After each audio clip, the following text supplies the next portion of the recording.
during certain times, or they're inviting more people into their residences than the septic system was designed for. So we want to introduce, there is a professional body now, the Registered On-Site Wastewater Professionals, and they have specific designations that are available for the design and inspection of septic systems. So we want to talk to committee about that and introducing that into our various processes for approving vacation rentals. But then also probably down the road, we'll be bringing something back with regards to the building bylaw and requirements for new buildings with regards to septic systems. So I believe Mr. Garish has a presentation on this. He'll take you through the more detail on why we're doing this and the benefits of it. So we'll just turn this over to Mr. Garish. Thank you, Mr. Newell. Go ahead, Mr. Garish. Sure, thank you. I'm just going to get our PowerPoint presentation up here.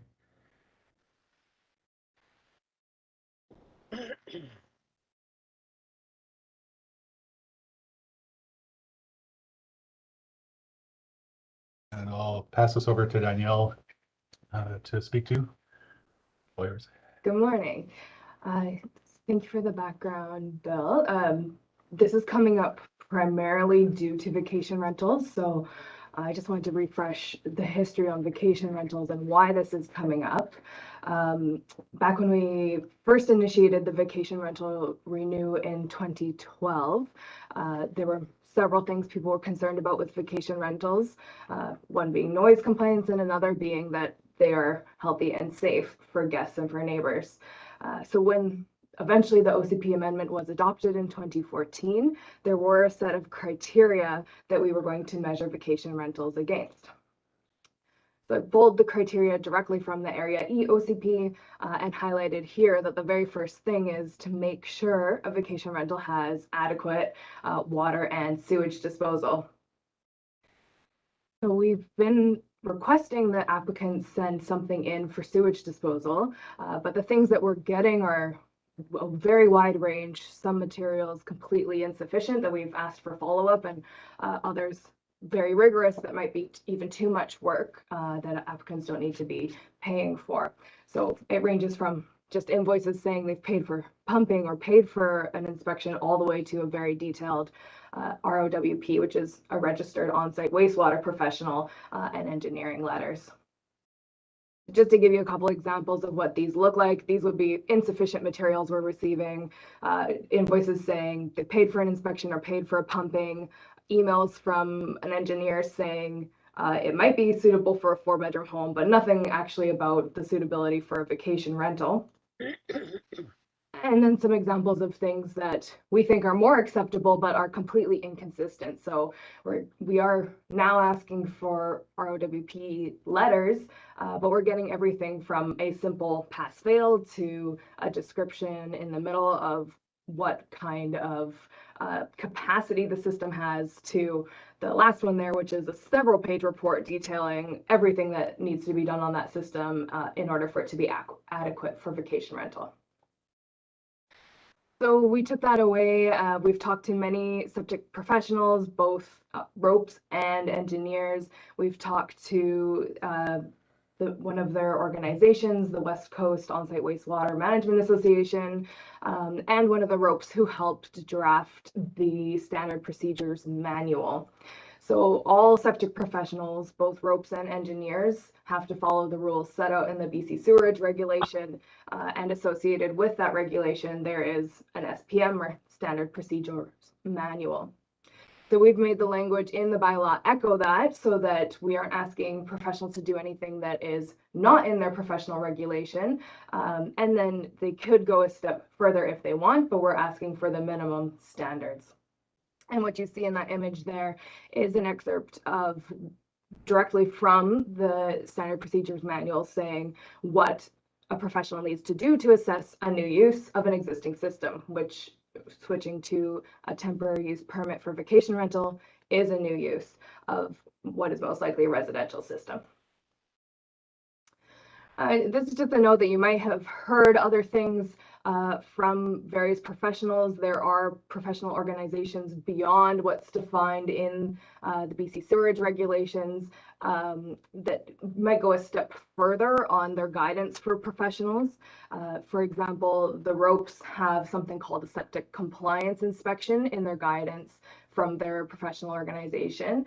But this is very, very rigorous and much more than what we're asking for in our septic system assessment.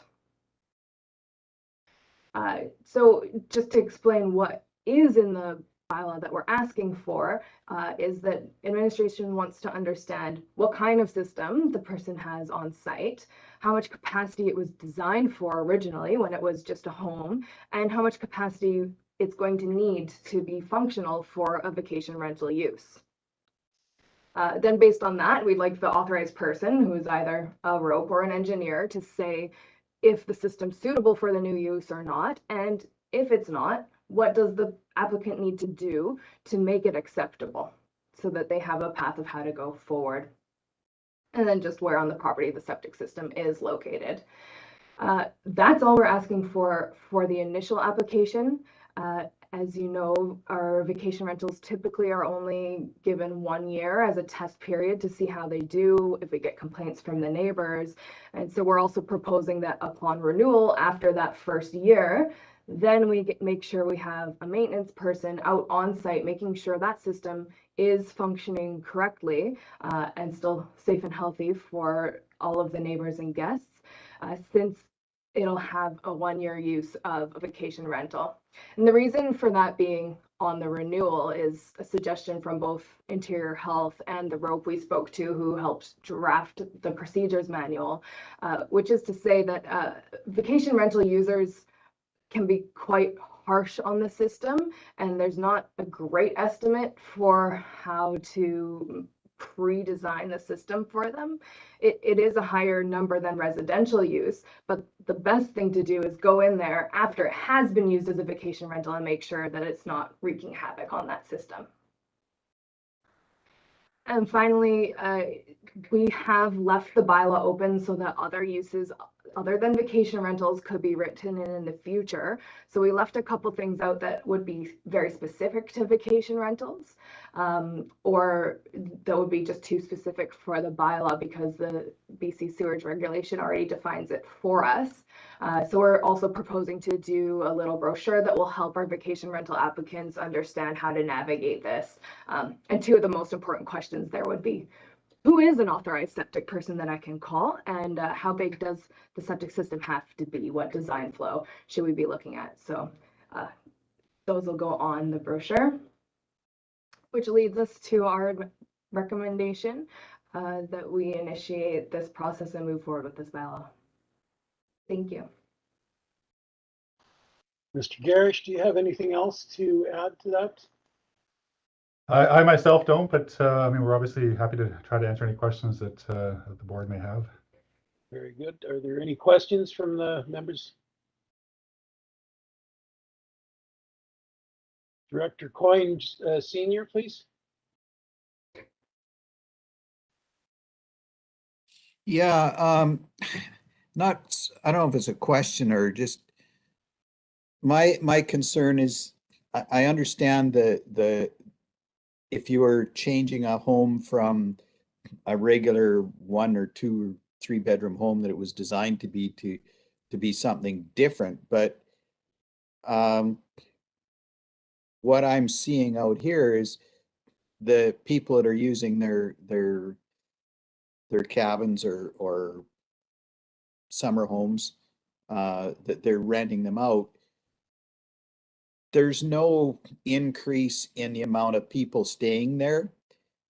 So I think we're kind of penalizing everybody for what some people are doing. I could see this if you were modifying it, but right now, I mean, we have no legal vacation rentals in our entire area. Anyways, we have probably hundreds or at least dozens of illegal ones, but I can't see anybody spending all the money that's going to be required to have these studies done to rent out their cabin for a couple weeks of the year.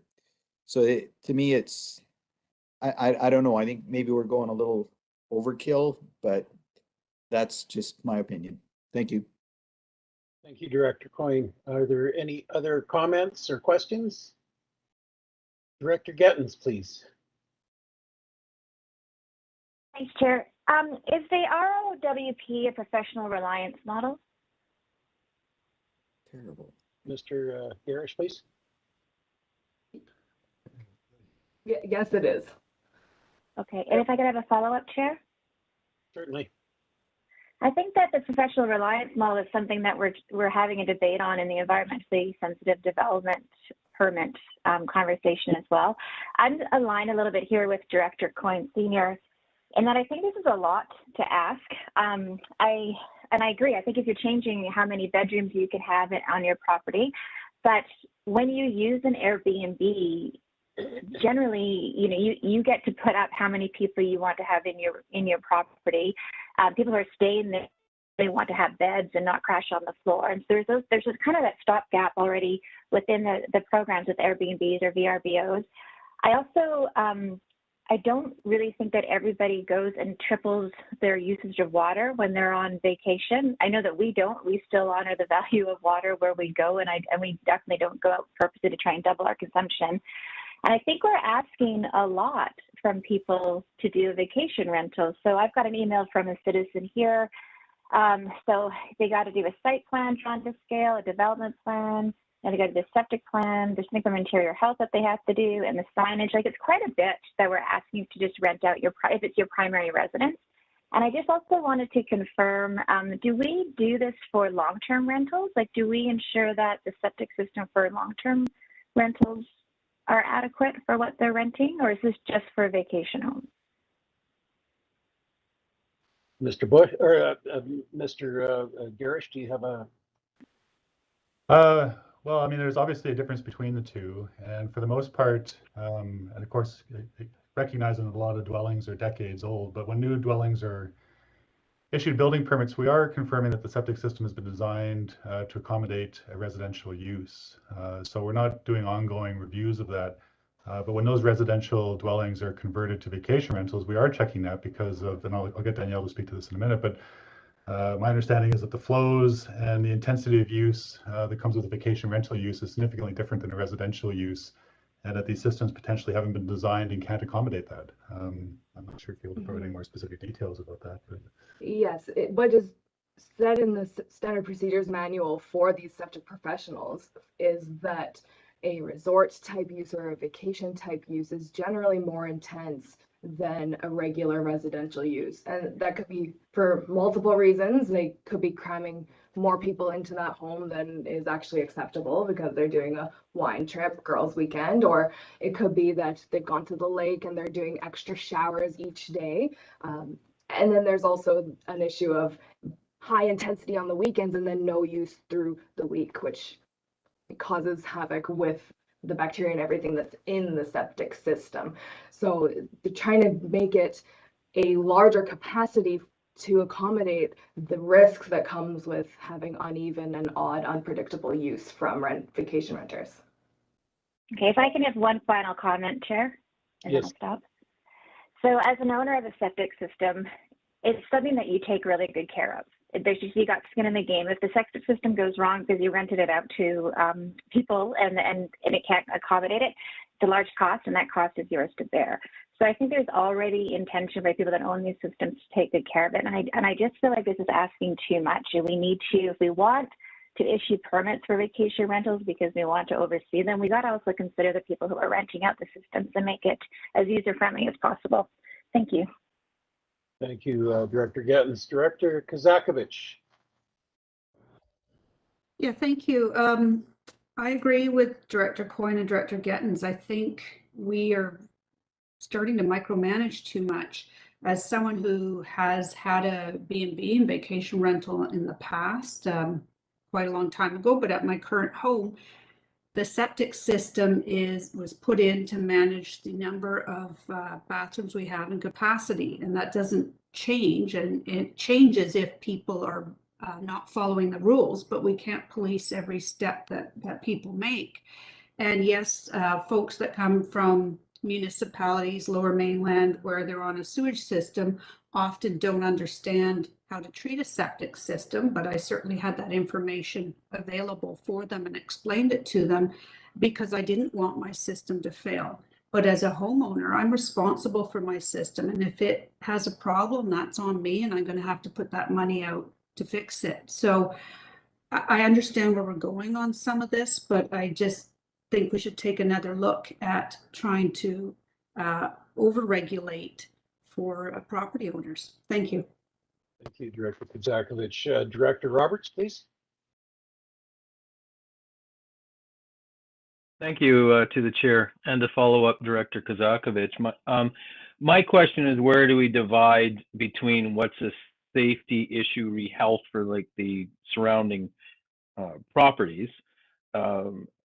Because I see that as initially, as was stated earlier, you know, the number of rooms and the number of people that usually stay in the building, and when you first build it, or when you first set up an additional vacation facility, that you need to go through all these with your ROWP. Then if we look at it in regards to somebody overusing it when it's using the right amount of numbers, and we're talking about, you know, putting a possibility of failure to the system, the failure to the system just ending up on the shoulder of the landowner, who then has to repair it, and it's their responsibility? Or does this become a greater health issue in regards to neighbors? And again, I'm stating that because I'm not 100% sure, and I'd like to be educated on that. Thank you. Thank you, Director Roberts. Mr. Garish, do you have a answer to those questions? No, I mean, I'm not, and I might ask Danielle to correct me if I get this wrong, but I'm not aware of any hard and fast rules about, you know, what thresholds we might use for requiring and not requiring septic compliance on these uses. But I mean, each case is unique. I mean, sometimes the property under application for the vacation rental might be adjacent to a water body, such as one of the main lakes. Other times it won't be. And obviously, if it's upland and a septic fails on a 4-hectare parcel, it's probably not as big of a deal as a failing septic on a 500 square meter parcel next to the lake, right? So I mean, each case we'd have to consider on its own, and yeah, there's no hard and fast rules. So, thank you, sir. Director Watt. Thank you, through the chair. Just very quickly, I'm agreeing with many of the comments made, but when the property is going to be used as a rental, it has to get specific. It gets different insurance, so I think there's some coverage there that we can take some satisfaction. I think I'm cautiously aware that the more onerous we make compliance, the more likely it is people are just going to avoid it and do it illegally. So I think if we could find a way to create a balance where it's not onerous, I don't want to see us stereotyping vacation rentals either. I mean, it's just as likely that a family that vacations on their private property is going to be wreaking more havoc than people who are being respectful to someone else's property. So I think it's really important that if we encourage people to do this legally, that we have to also be willing to make it as easy for them as possible and still keep people safe. Thank you, Director Watt. I see a hand from the boardroom.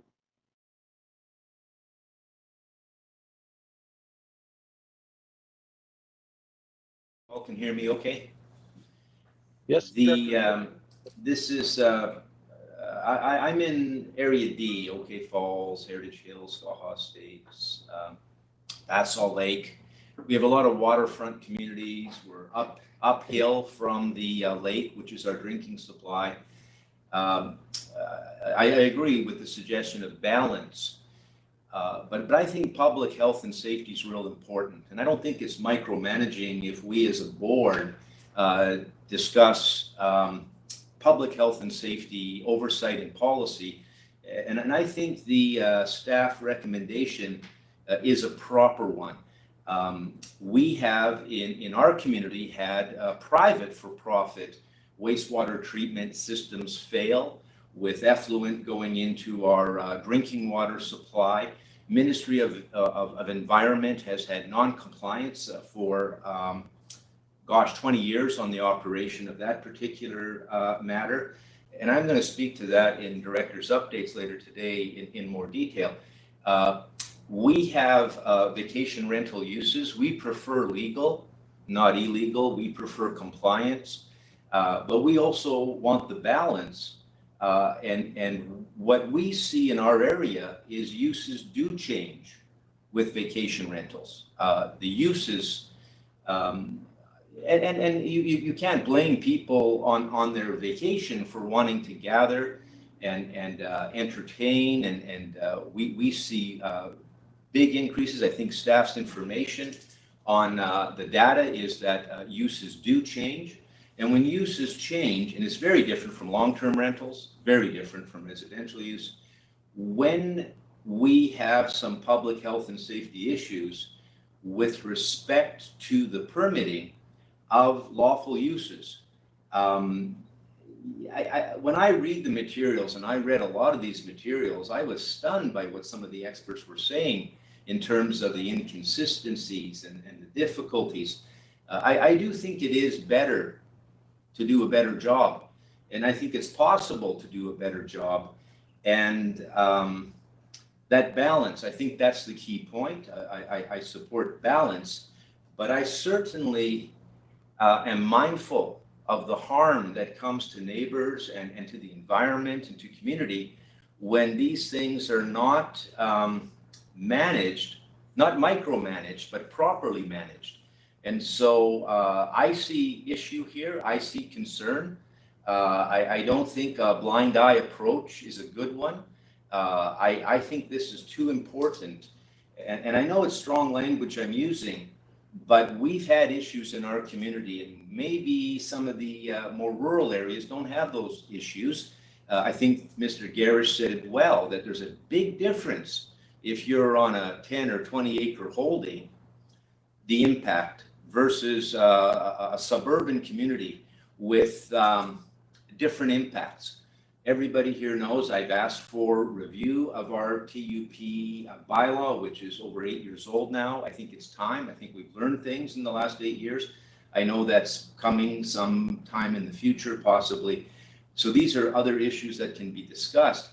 But this is a real important issue, and I'd be real careful not giving it its proper attention. Thank you.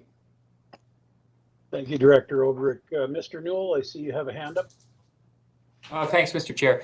The reason we're bringing this forward now is that it's been brought to our attention by ROPES, and we did an extensive consultation process talking to those that are authorized to provide what's called for in the BC sewage system regulation. So it is a self-regulated industry, but there's a variety of training courses that these people have to go through in order to be qualified to determine what's a good system, what's not.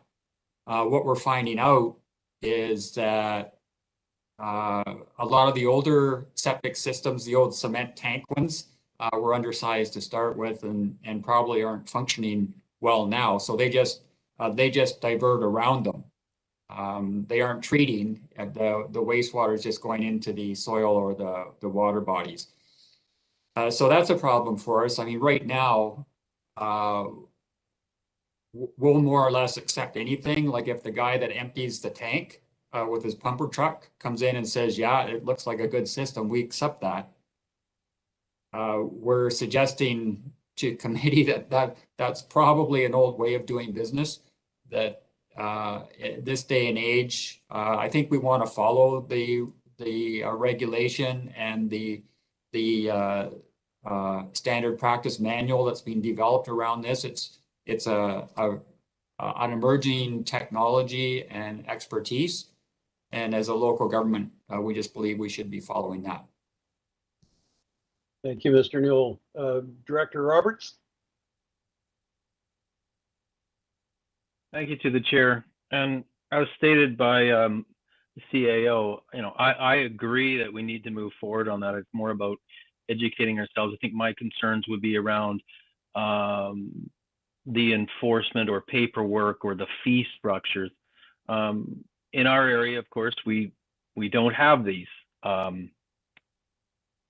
building permits, etc. But we're in an area that has everything from buried Volkswagen Beetles used to a friend of mine that his neighbors put in an additional place right next to his well and added increase to his septic field, and he has no ability to deal with that other than constantly checking his water.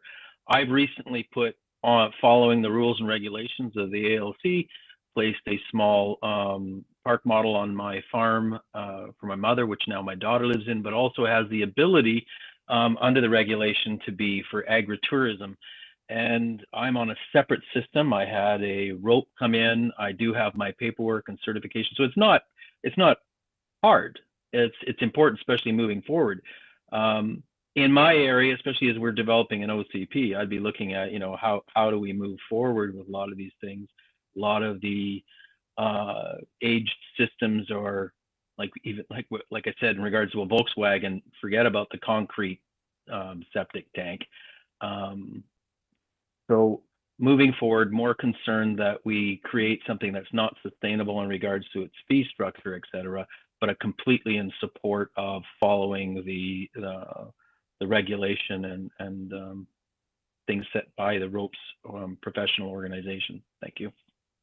Thank you, Director Roberts. Director Getton?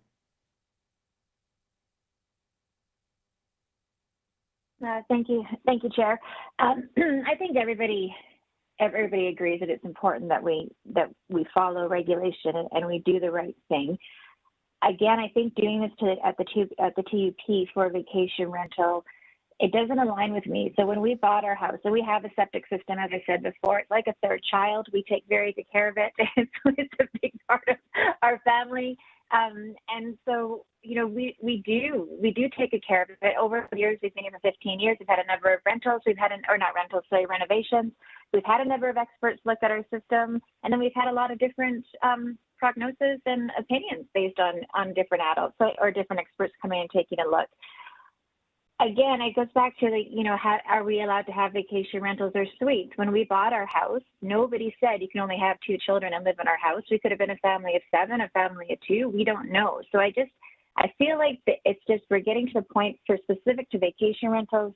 We need to look at this because I've got an email from a citizen who's just not going to do it. It's just too onerous, and now it's too expensive with the fee increase, and we're making it too citizens. So I can't support it as it's presented right now without figuring out how we can make this easier for citizens to oblige, because I think most people want to do the right thing with their system. Thanks. Thank you, Director Gettens. Mr. Newell, I see your hand up. Is that a leftover?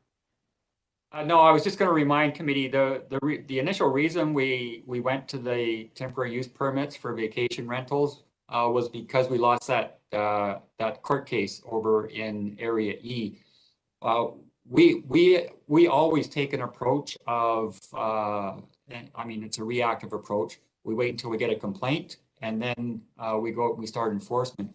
We aren't actively looking or encouraging, I don't think, those residents that are using their homes as vacation rentals to sign up. We're happy if they do, but what we were looking for initially was a tool that we could use if we were receiving complaints about that type of usage. So if a neighbor complains, and we've had lots, that we have some mechanism to try and bring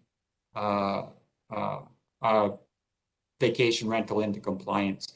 So that's all. We don't think we're going to get the majority of residents that are running vacation rentals to come in and sign up. But if we get a complaint, that's when we need to use our enforcement tools. Thank you, Mr. Newell. Are there any other comments from the panel? Not seeing any. I do have a couple of things, and I do recognize the importance of this, especially for waterfront lots. But something we have to kind of look at, and first off, is how many failures of the actual septic systems have we had? Are we creating legislation that's not hitting the mark? When we create these regs, are we going to make a meaningful difference or will we create even a greater cost sufficient to cause non-compliance? And that's going to be a concern. And there's a difference between residents who do you know, they're not a permanent rental, a vacation rental, as opposed to a commercial venture that's renting on a permanent basis. The other thing too is we've got, you know, questions about things being flushed down the toilet in this report.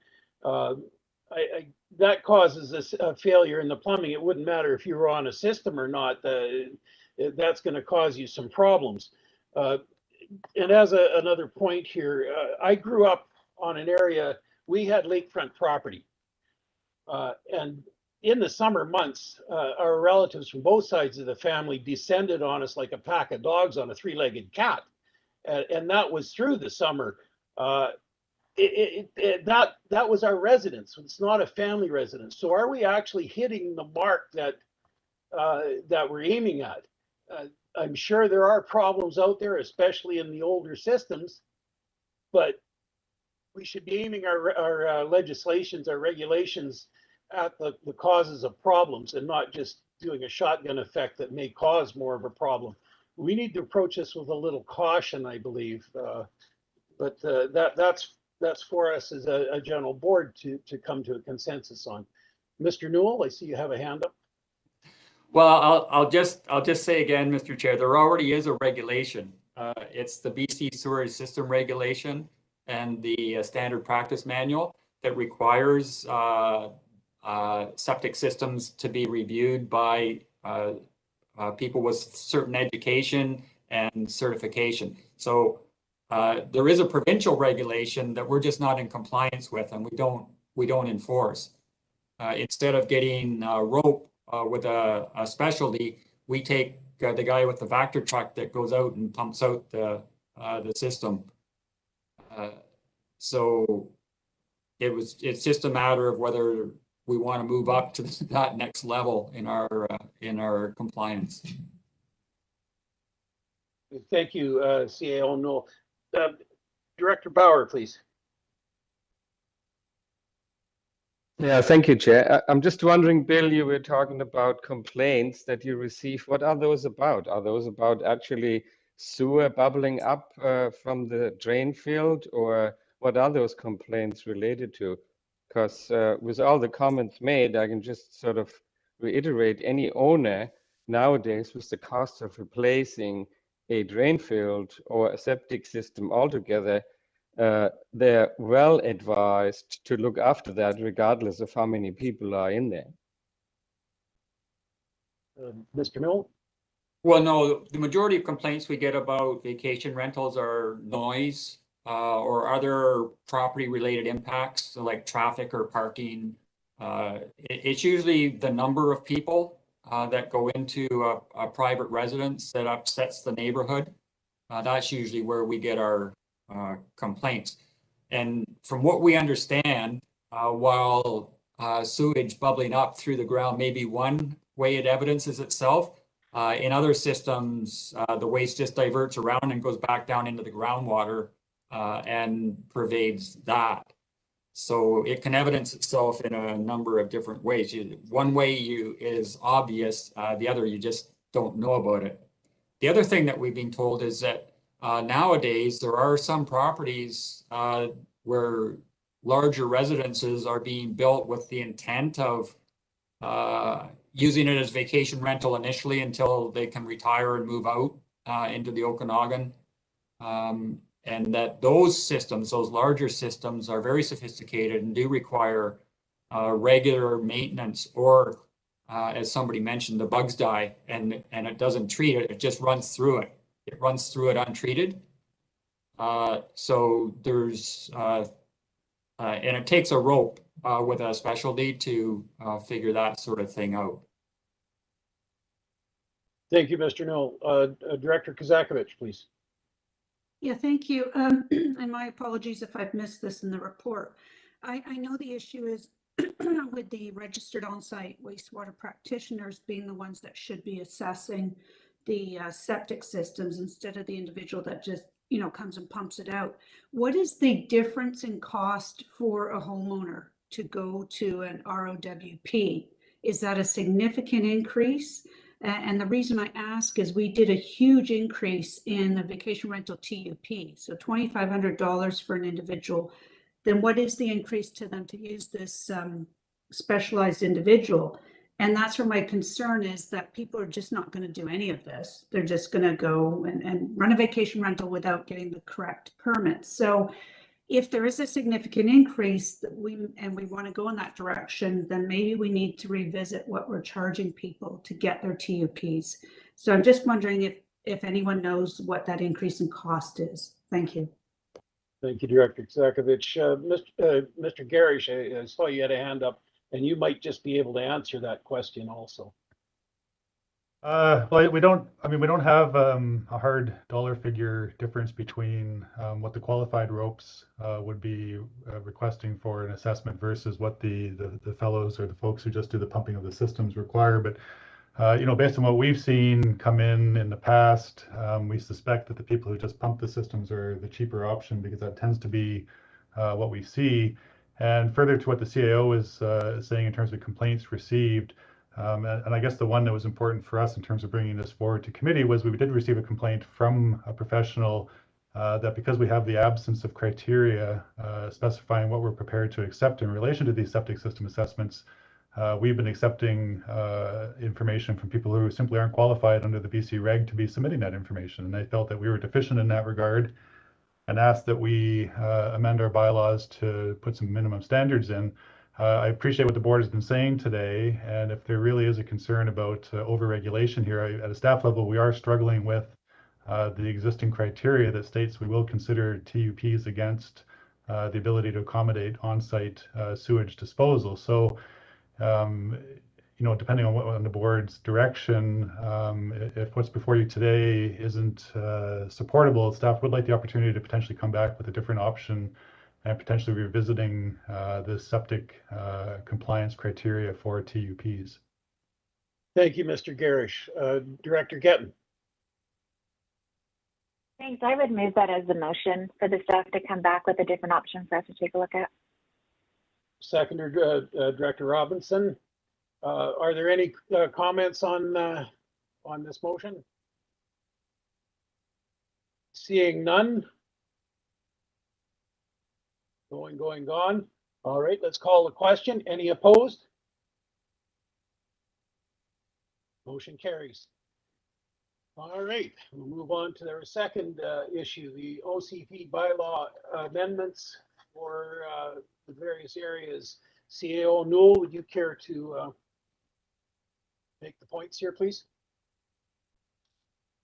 I'll introduce it, Mr. Chair, and then Mr. Garish has a presentation on this as well. You especially, Mr. Chair, will recognize that we've been out of sync with our OCP policies in some areas and the area directors with regards to the temporary use of facilities for farm workers. So in Area C, over the last year, we've had many reports that come through committee and the board recommending against an application that's come in for farm worker residents because that's what the OCP tells us to do. And that's not really what the electoral area directors have in mind. So this now is us catching up to where you're leading us and trying to get our OCP policies in place that will allow us to make recommendations that may be more acceptable. We have a variety of different applications throughout the electoral areas. So Mr. Garish is going to present a more varied viewpoint on that and what we're proposing as far as now trying to catch up with the board. Thank you very much, Mr. Newell. Mr. Garish, would you take it away, please? Sure, thank you. And our other planner, Shannon, is in attendance, and I believe Shannon's got a PowerPoint dealing with her work on this, which, yeah, okay, so she's sharing content, and I'll pass it over to her. By all means.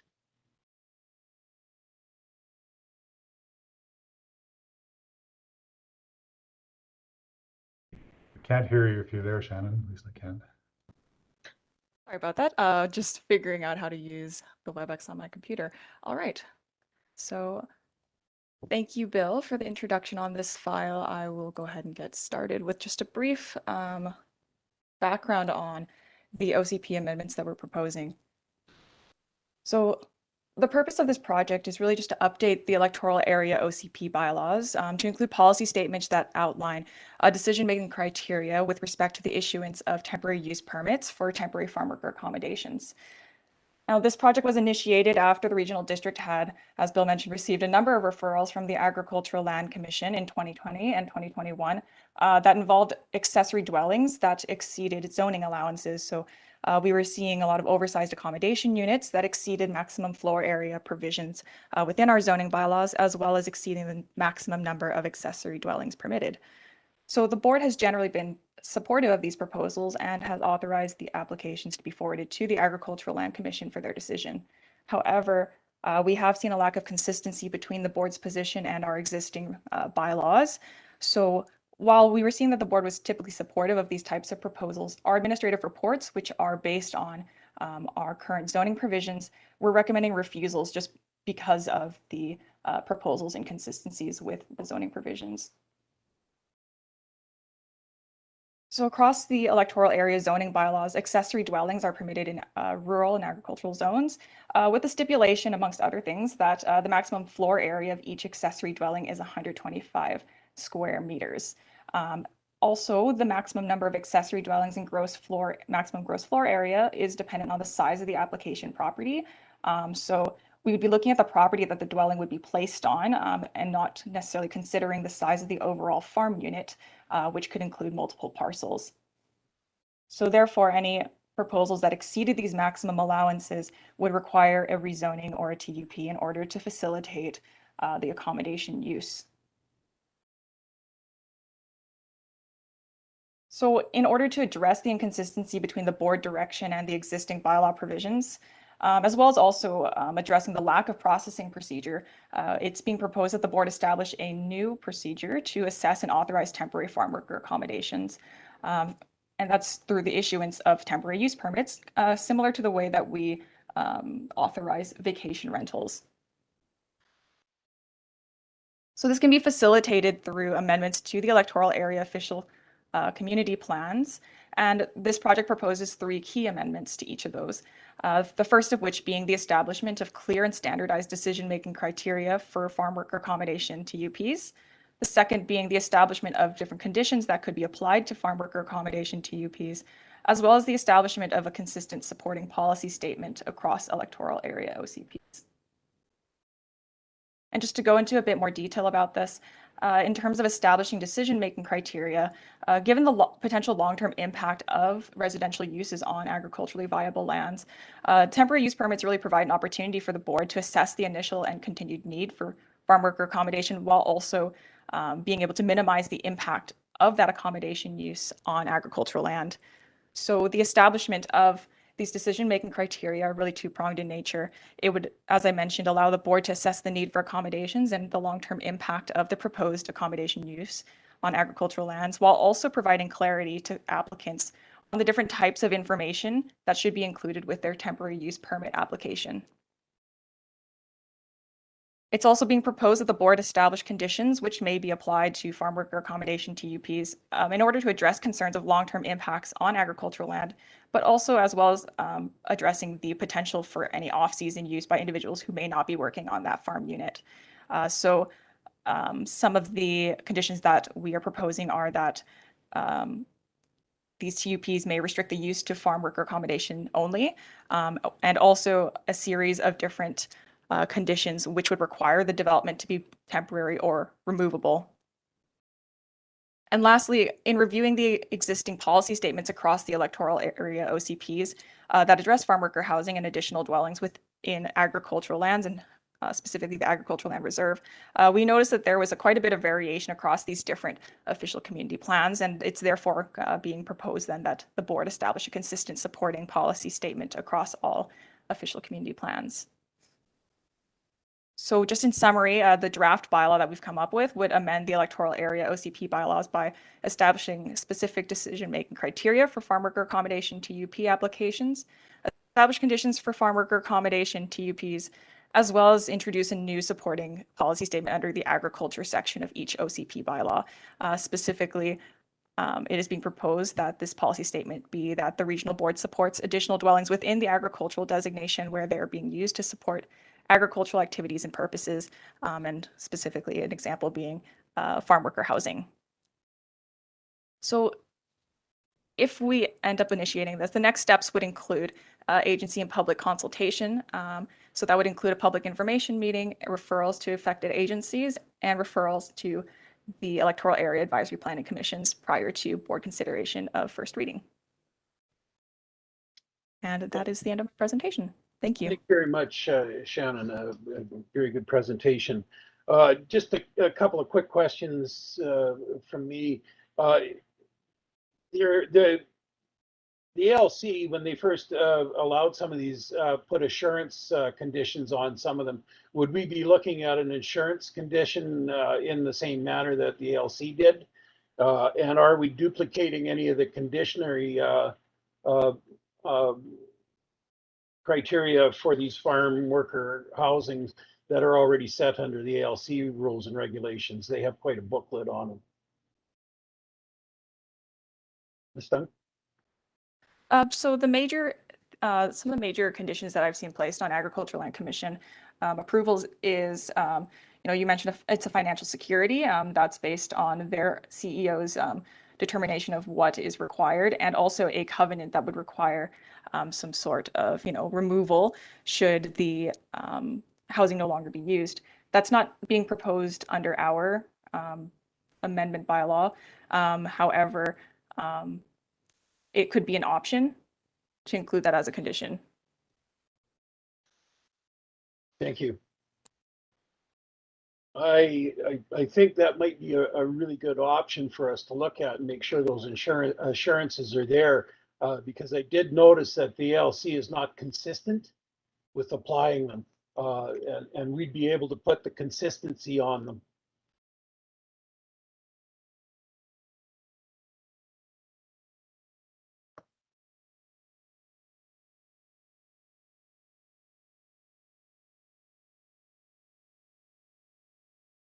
Thank you. Are there any questions from Director Holmes, please? Yeah, just for clarification. So is the idea to use TUPs until the OCPs can be revisited and a more permanent system put in place? Or is it envisioned just to keep using TUPs forever? If I might, my intention on it was to stay with the TUPs because the structures are temporary in nature. If we move to a zoning change, that's permanent to the land use, and that's not desirable in farming areas. So there's an advantage to staying with the TUP. Would Mr. Garish care to follow up on that? No, that was our intention with the amendments. I mean, the zoning bylaw already has flexibility built into it for farm labor housing, but we're also aware there's exceptional circumstances where farmers are seeking accommodation in excess of what's in the zoning bylaw. And so we took our inspiration from the vacation rental approach with TUPs, because of course the farmers are indicating to us, or at least through the Land Commission applications, that these are temporary structures that are capable of being removed. The temporary use permit doesn't establish any grandfathering. It's good to accommodate, or is useful in accommodating these kind of one-off site-specific type situations. So to the extent that this review, well, I mean, this review would only propose what's before the board today. There would be no proposed further OCP reviews in relation to this. Thank you, Mr. Garish. Are there any other questions? Follow up, if I may. Yes, sir. So how long is a TUP good for, and how many times can you renew it? Mr. Garish? So under the Act, a TUP can be issued for a day up to 3 years, and it can be renewed once for a similar period of time. So The maximum duration of a TUP could be 6 years, but there's nothing under the Act that prevents a property owner from continually resubmitting TUP applications. That really comes down to the discretion of the board and how long it's prepared to keep issuing TUPs for a particular use on a particular property. And so again, that's why we took the inspiration from vacation rentals. We are proposing, I believe, the policy statement in the OCPs that say, you know, for situations like this, the board is prepared to continue issuing TUPs for as long as the farm labor housing is needed. Thank you, sir. Director Holmes, does that answer your question? Director Coyne Senior, please.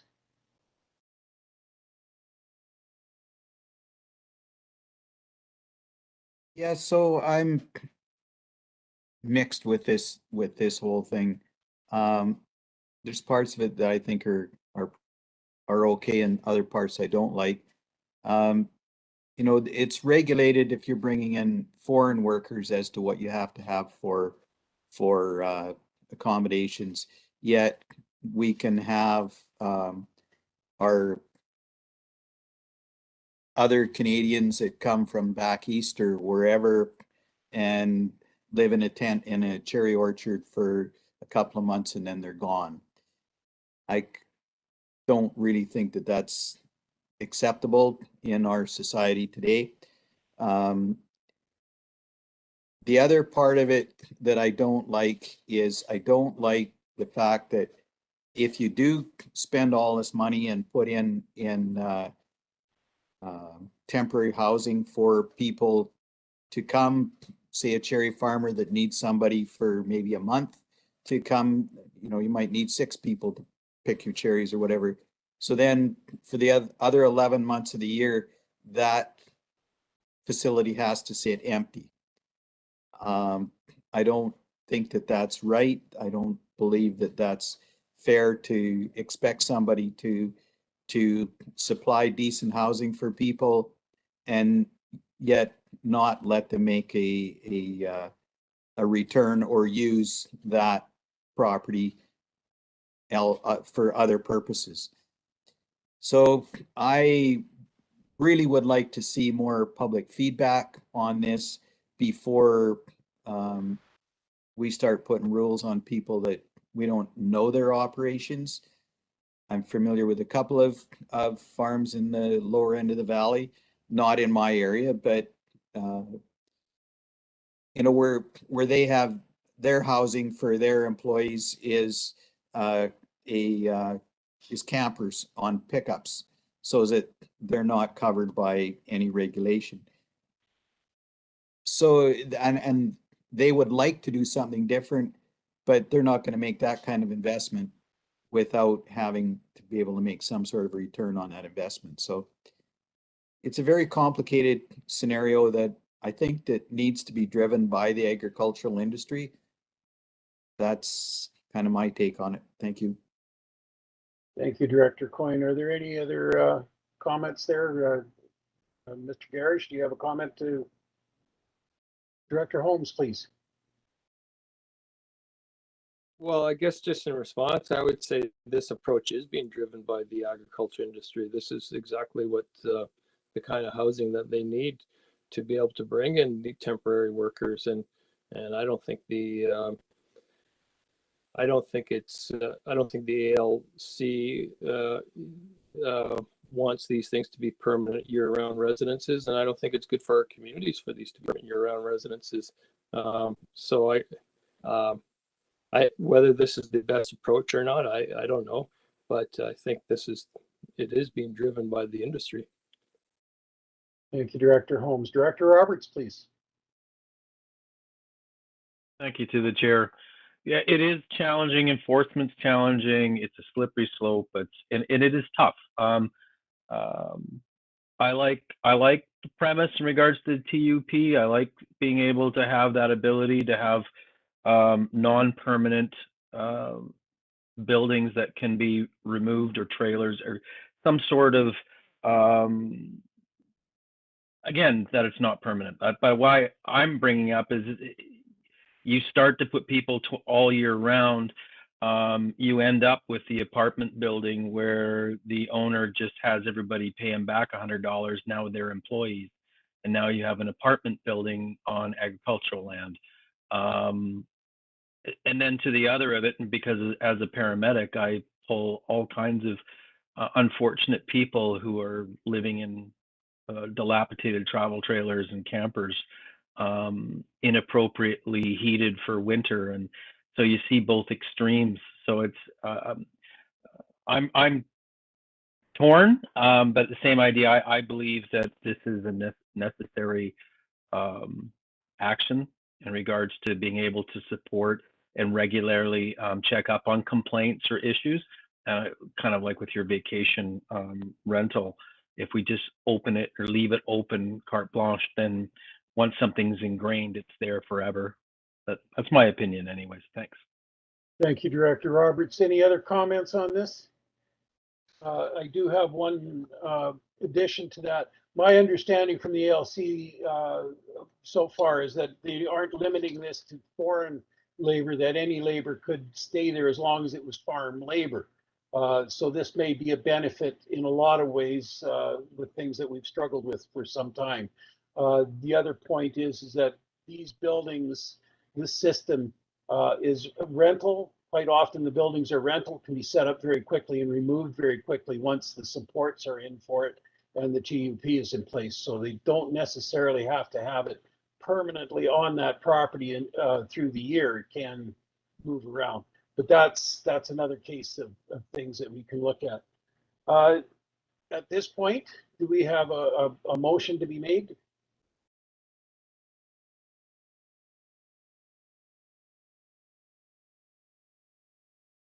No one caring to move? Director Holmes? I'll move the administrative recommendation. Do we have a seconder? Seconded. Excellent. Any opposed? Director Coyne Senior, Director Coyne Junior, Director Bush. Any other? Seeing none, motion carries. Thank you kindly. Moving on to. Could I interrupt you, Director Knodel, for a second here? Certainly. We have the delegation in the room here now for the next committee meeting. So I wanted to just ask the CAO, is the next agenda item on able to be held, or should we just recess and start the next meeting? No, we've been working on this one since 2008, Mr. Chair, so we can certainly postpone it for another 2 weeks. Okay, that might be the best solution then, if we could just hold that one off for the next meeting. Very good. Do we need a motion to move that off to the next meeting? Yes. I don't believe so. No. So we just defer it. Okay, then we're looking for a motion to adjourn. Director Gettens, Director Coyne Senior, any opposed? Are there any opposed? No. Seeing none, meeting is closed. Thank you. Back to you, Chair Pendergraft. Okay, thank you, Director Knodel. We will move on then to the Protective Services Committee meeting, and I will turn it over to Director Roberts. Please go ahead. Thank you, Director Pendergraft. Could I see a motion for the agenda for Protective Services Committee? Okay, I have Director Sentes and Director Coyne Jr. All in favor? Okay, thank you. Could I pass this over to CAO? Thanks, Mr. Chair. So we have our friends from the Royal Canadian Mounted Police in the room in order to present the Q4 report. And I can't see it myself, so I'm assuming that Superintendent Hunter with his detachment commanders are available. And we would just turn it over to the superintendent then, Mr. Chair. Thank you, and through to the chair. Yes, we have representatives from all of our detachments here today, and we're looking forward to present the crime stats for the quarter, as well as year to date, which would be for the entire year last year. And certainly we really enjoy engaging in questions and answers with the board.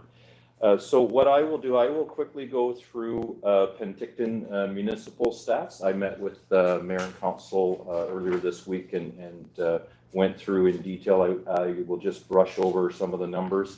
Then I'll speak briefly about Penticton rural, and then we'll move on to the other detachments. So for the city of Penticton, for the quarter, total crime was down 4% from last year, but for the entire year, crime was up 2% to 7,274 events last year compared to 7,120 in 2020.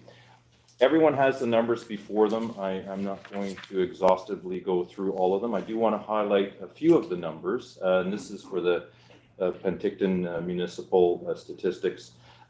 You'll see that sexual offenses have risen both for the quarter and the year. The leading factor in the increase in those numbers is sexual assaults. And one of the factors of the increase is we have our special victims unit at the detachment that works both internally and externally with the education awareness and having that wraparound support for the victims in our community. It's one of our policing priorities, and as well working with partner agencies in the community. And with that, we do push that these are very sensitive, intrusive offenses that are life-altering. Sometimes a victim does not want to identify themselves, but they want to make the police aware of predators out in the community. So that's called third-party reporting, where we receive information through a third party. We never know who the victim is, but we're aware and we're given information of people in the community that are committing sexual assaults. While I understand those are difficult to investigate, not knowing who the victim is, we give every single report a fulsome investigation, and quite often a third-party report allows us to link the behavior of somebody to other sexual offenses that we know have happened in the community. I just want to talk real briefly about the increase in mischief. A great portion of these are related to social disorder issues like unwanted persons, open drug use, mental health, homelessness, those types of events. So both for the quarter and the year, they went up in the municipality. I'll talk real briefly, the rural area. Our crime numbers remain relatively low in our rural areas. Total criminal code files are up 5% in the quarter at 181 compared to 172 last year. For the year, though, crime is down 8%, 826 events compared to 894 the previous year. All of our communities, the municipality in the rural area, we've seen an uptick in violence in our communities. Certainly this past year, Naramata is very well aware of that. Including, you may have seen in the media, there was a drive-by shooting in Penticton at Wicked Electrics. We are aware of all the players involved in that file, both the victims and the assailants involved with that. Our members continue to conduct proactive enforcement in all of our communities, and with that, monitoring our prolific offenders and conducting surveillance, and quite often leads to search warrants, seizures of drugs, stolen property, and firearms. Several weeks ago, we had a project in Naramata. We targeted an individual in the residence, and from that executed several search warrants and seized firearms, drugs, and cash. I do want to highlight to the board another proactive project which actually occurred 2 days ago in our rural area. There's an encampment of individuals gathering out Forest Service Road 200 area that are also involved in criminal activity. We set up a project in a proactive way, and we went out there along with some of our partner agencies like conservation and our natural resources officers. We did come across one of our targets who evaded apprehension, sideswiping a police car, taking off, abandoning their vehicle. They departed on foot We have multiple police dogs on site, multiple members. We ended up arresting the individuals involved, and we have in custody Mr. Clayton Bone, a prolific offender in not just the rural area, but our entire community, and is facing charges of flight from police, dangerous operation of a motor vehicle, driving while disqualified, carrying and or using a weapon to assault a police officer, that was the vehicle, breach of release orders, and driving while prohibited. It's just an example of when we're afforded the opportunity for proactive time, we can make a great difference in our community, and that's a great example of that. It's also a great example of the uptick in violence with our clients out there, and the complete disrespect and disregard for the law and our police officers. We do have new members arriving at the detachment funded by the municipality. One started last week, 2 are starting this month, and then those 2 are coming from the training academy. And we have a seasoned police officer will be arriving in the next couple of months. I did do a business case through headquarters last year for extra provincial resources, and we were not granted any extra provincial resources by the government this year. I will be pushing again this year for more resources. And part of that business case was also Oliver looking for more members there. We did not get any. As we know, Oliver is potentially transitioning to a municipal contract. Given the census that's about to be released, we'll find out in the coming days here, and we're working with them in that regard. I just want to touch real quickly that throughout the region, our calls for service related to mental health, any file where someone's having a crisis, a mental health crisis, or the actual event involves somebody suffering from mental health issues, is rising significantly in our community.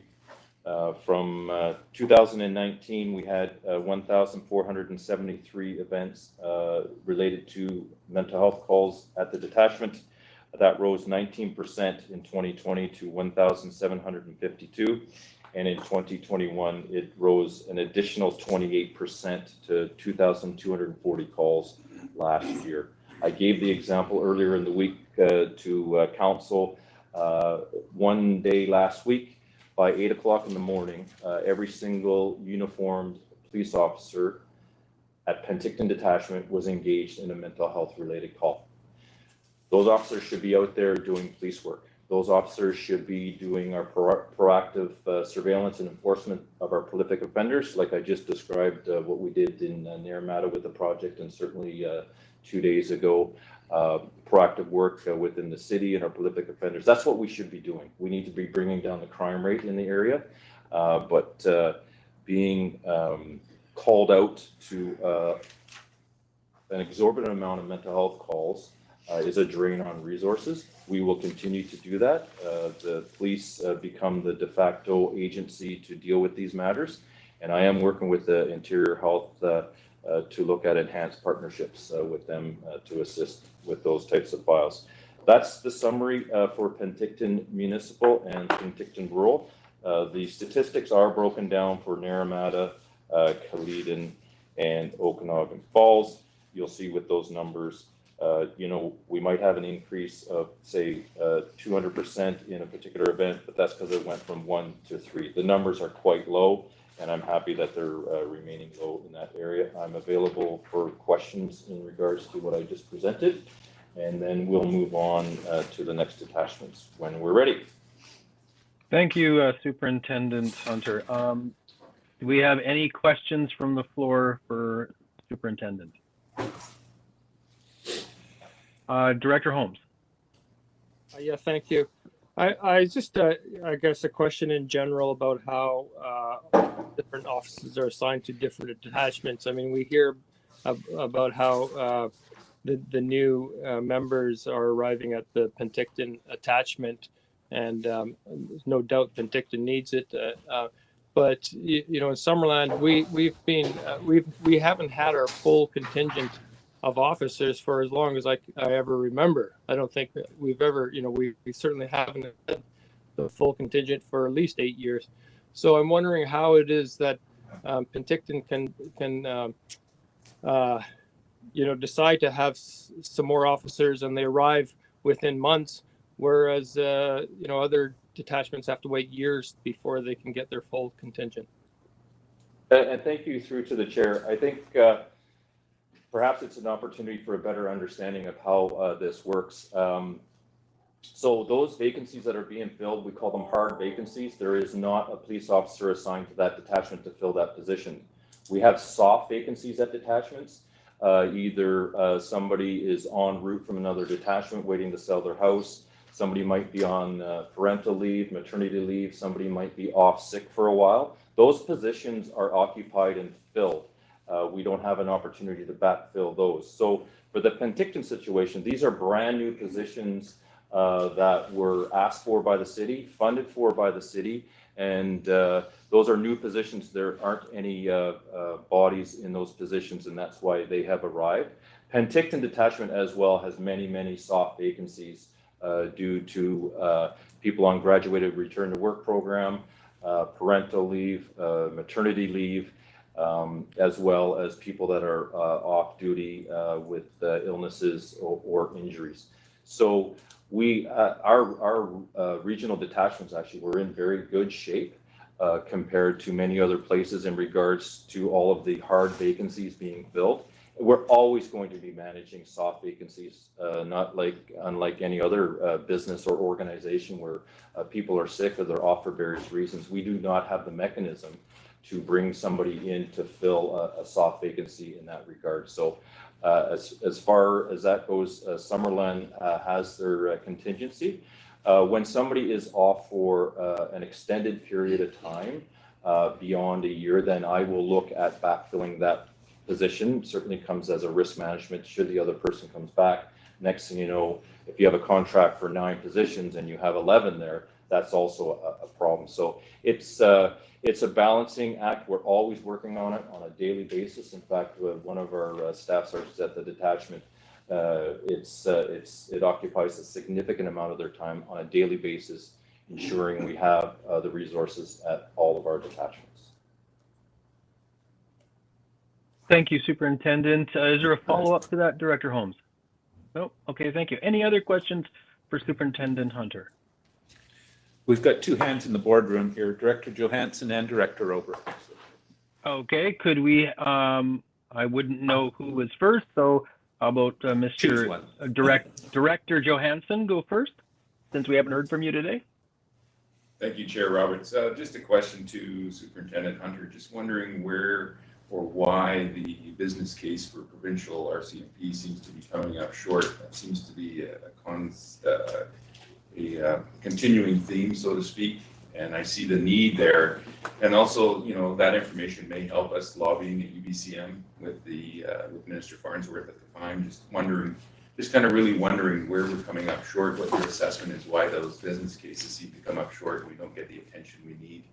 Yeah, thank you for the question and through to the chair. So 2 years ago, we were successful at an additional position in Penticton, rural, and Oliver. So what I do is I do a business case representing the caseload of the officers, the crime rate, the severity of the crime, and the need, especially in a comparator factor to other regions within the province.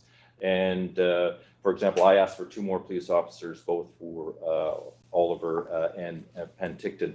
My business case goes through to our senior executive team at headquarters, and they prioritize in the province, because I certainly don't know the business of a smaller detachment up north.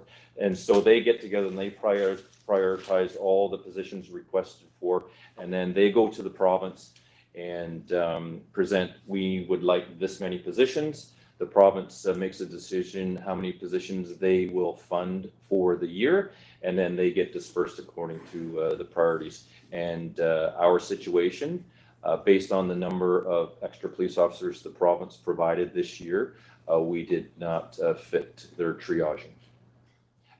We need more provincial resources in a big way at our detachments. Certainly Penticton Rural, our caseload is one of the highest in the province. We all know the municipal caseload is the highest in the province, and our provincial caseload is one of the highest. All of our detachment, the caseload is one of the highest. So it's not like we're just asking for extra fluffy leather chairs here. We need resources, and we didn't hit the mark this year. I will try again in this fiscal year as well. Thank you, Superintendent. For follow-up to that, Director Johansson? Yeah, just as a follow-up, I appreciate the work that's being done. I think you guys are doing a fantastic job. I'm just wondering, do you get feedback on where you're not hitting the mark, or how far are you off from hitting the mark when you put those business cases through, or an opportunity to lobby and say, hey, maybe give this a reconsideration? I appreciate the business case going through, but I would, if I was putting the business case through, I'd want to know where I'm not hitting the mark. Not like I'm trying to enhance the business case falsely or anything like that, but why are we not getting the mark? I think that would be a good information for our residents to understand when I'm being asked. Then I can communicate to them that this is where we're not meeting the mark. Yeah, and through to your chair, we're hitting the mark. I got to tell you, we're hitting the mark. It's black and white, the resources that we need. The issue that comes forward is fictitious numbers. Let's say we need 300 positions in the province. That's what we've asked for. And if it comes back and, okay, we're going to give you 10. There's a significant gap there. And then so we might be critical mass, but there's a detachment or region that's even worse than us. But we're in the top. We're in the top priority for the Southeast District, and it's just a matter of they triage the resources they have. They don't have unlimited funding, and this is what we have, and then it gets the most critical. And I was told, like, we're right there, but right there doesn't cut it, and I respect that. I'm just as disappointed as anybody else in this room. Thank you for your feedback. Thank you, Superintendent. Could we hear from Director Obrecht? Yes, and thank you to the chair, and through the chair, I have 2 comments and 3 questions. The first comment is thank you very much for the work with that encampment. That's really appreciated. Second comment is thank you to Constable Bayless for the excellent job done in providing timely, relevant, and excellent update and communication. That's really noticed and appreciated. So thank you to him. And the questions, number 1, you mentioned in the rural Penticton area, in the 4th quarter, crime up 5%, but year over date down 8%. So that sounds like the quarter is a pretty big change from what happened in the 3 quarters prior. And so the first question is, any idea why? Yeah, so that through the chair, that quarter is compared to last year's quarter. I would not consider it a significant change. I have nothing to report to the board as to any causation of why there's a difference from last year. Crime stats do ebb and flow. You know, a true analysis, it's difficult going year to year because any particular year could be a spike in one direction. For example, if next quarter crime goes through the roof, so to speak, up 20%. So 2 years from now, crime's going to be down 20%. Why is it down 20%? Well, it was up 20%. So we got to be very careful with that. I think if we did a 10-year average, we'd be able to analyze it a little bit better. But I'm not concerned with that quarter number at all. Okay, thank you. And then the second question, you commented mental health related calls up 19% in 2020, up 28% again in 2021. I don't know about the other members of the board, but I can report that I've received a similar noticeable uptick in the calls I get from people who are obviously suffering from some mental health issues, and the pattern is similar. My question is do you have information? Do you know, is this COVID, a COVID related effect? Thank you for the question through to you, Chair. I don't believe for a moment that it is a significant contributing factor, COVID. What it tells us, and I will share with the board, if you look on a per capita basis, and I compare the other 3 larger detachments in the Southeast District, that being Kamloops, Kelowna, and Vernon, we are responding to twice as many per capita mental health related calls. So that translates into the demographic of our population. We have more folks living with us on a per capita basis that are vulnerable with addictions and mental health issues. And the police are called to assist those folks. It's just there's more of it here. Wow, thank you. And the last question, I know you're aware of the Highway 97 issues, specifically Toledo to Junction 3A. My community has a tremendous amount of concern about safety on 97, on other locations, but that location specifically, I hear a lot. And so the question, to whatever you can provide, you know, is there a plan? Is there a thought process about that? Because it's recently become really noticed. The concern's been there a long time, but recently the problems appear to be more manifesting with more crashes, more serious concern. Thank you for the question, and through to the chair. You know, I was briefed last week by the Ministry of Transportation and Infrastructure, and certainly we're looking at the intersection of 3A and 97, but it is beyond that. It's that stretch of Highway 97, and they're continuing to look at that as well. In the interim, Highway Patrol out of Karamias is acutely aware of the situation that runs into their jurisdiction, and increased enforcement in that area is occurring. And we will continue to do that. But yeah, that stretch of highway, especially this past year and very recently, with obviously the closure of roads, has received more traffic. That attention was actually welcome because things are happening because of that. But I agree with you, that stretch of highway is concerning at times, and we've had an uptick in collisions. So we're going to continue to work with the ministry and provide them any statistics that they need to enhance safety on that road. Thank you, Superintendent Hunter. And I could follow up for Director Obrick as well.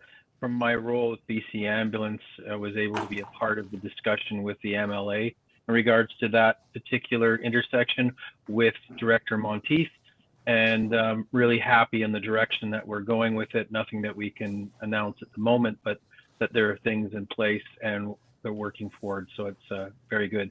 Any more questions just before we pass this on to Superintendent Hunter to move through into his other detachment commanders? Not seeing any. Superintendent Hunter, you want to introduce your first detachment? Thank you, Director Roberts. We're going to move on to Summerland Detachment. Sergeant Dave Preston will provide an update and answer any questions, all things Summerland. All right, thank you to the board. Just go through some numbers here. Total calls for service in Q4 was 645. That's a 10% increase year to date compared to 2020. 2,815 files in 2020 versus 3,086 in 2021. Violent crime year to date, we saw a 29% increase. Property crime was a 14% increase. From our previous meetings, I think we've all shared similar situations where the fluctuations or sway in the numbers occur, especially when numbers are relatively low. For example, our sex offenses and our domestic violence went from 1 file to 3 in the quarterly period. And that drastically shows a 200% increase. But quarterly specific, although the numbers of red look horrific, total violent crime went from 27 files to 49, and actually property crime, we had a decrease from 85 to 80. Now, when Superintendent Hunter emailed these stats to us, does everybody get a copy of these? Yeah, so I jokingly said to him, I said, you know, what was it, 3 weeks ago, he sent it to us, and I joked and I said, well, I think I'm going to be calling in sick on February 3rd. A lot of red. And I tell you, I think I'd be lying to you if I said I didn't take these numbers personally. I'm extremely proud to be a part of the Summerland community and know how wonderful and safe it is. I'm still trying to look and understand, get some reasons, rationalization as to why all the red. I had my clerk provide me with all kinds of stats, different data to try and better understand, but I couldn't. I looked at population, I looked at the interior health, showed 2020, our population was 13,615. Census data from 2016 was 11,615, so population increase. I also looked at two particular controversial addresses that came up with business or rezoning where permits were issued. On one particular situation, I was pleading with our previous CAO, and I was telling him we had some intelligence, we had some confidential information that we couldn't share because of an ongoing investigation, and we were warned by our analysts and intelligence group there that if this happens, our crime and other issues will be a result. It will impact your community. I don't know. Is that? Are we starting to see that? I'm not sure. I looked at the total mental health files, and I would even say, you know, from those crazy increases that Superintendent Hunter shared, I would even go beyond that and say that those numbers are drastically unreported. An example to that would be, you know, a suspicious person, you know, walking in amongst the street and yelling and screaming at a tree or something like that. And we show up and that file may be scored as a suspicious person. But obviously there's a mental health component to that particular investigation. And that's why I say I believe those numbers are drastically unreported. Q4, other thing I looked at, and thanks Councillor Holmes for bringing it up, I have it here, our resourcing levels in Q4 in 2020. You're right, it's supposed to be 9 and we were at 5. Q4 in 2021, we had 7. Those are some of the things that we do look at, and you know, and certain things come up, and yeah, we have the 1 year timeline that we have to deal with before that person can be replaced. But then even more frustrations come with that, because even after 1 year, that's 365 days, but it's not like at day, you know, 366 we have a new member. That takes time too.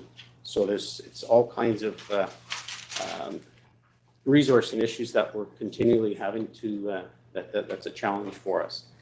Most recently, we have a member that's off with based on the COVID federal mandate that we have. So now we're down to 6 members. Now, having said all that, I take an incredible amount of pride in knowing that our members in Summerland that are working are doing an excellent job, are doing all our best to serve the community. Thanks. I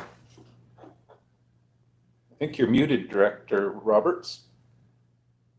Oh, thank you. I was saying thank you to Sergeant Preston and asking if anyone has some questions for him. Director Holmes. Yes, thank you. So one thing I've noticed has been a change in our community in Summerland is one thing we never had before and we do now is homelessness. And I'm just, when I hear what you say about the mental health files and how they're probably drastically underreported, I'm just wondering if that has been an increasing, something you've had to increasingly deal with. And when I say that I looked at all these different things and I looked at that thinking I was going to find a big, humongous increase, I didn't. We do have, I think it's around 160 in around 120-ish files for the year. And I went back as far as 2015, and they're all, you know, it was all, there was a little bit of an increase, but not like the 17 and 28 that Superintendent Hunter had. But obviously Summerland does see the, you know, the impacts to, you know, the homelessness and the addictions and all that. We're so close to Penticton, so we do see that coming through our community.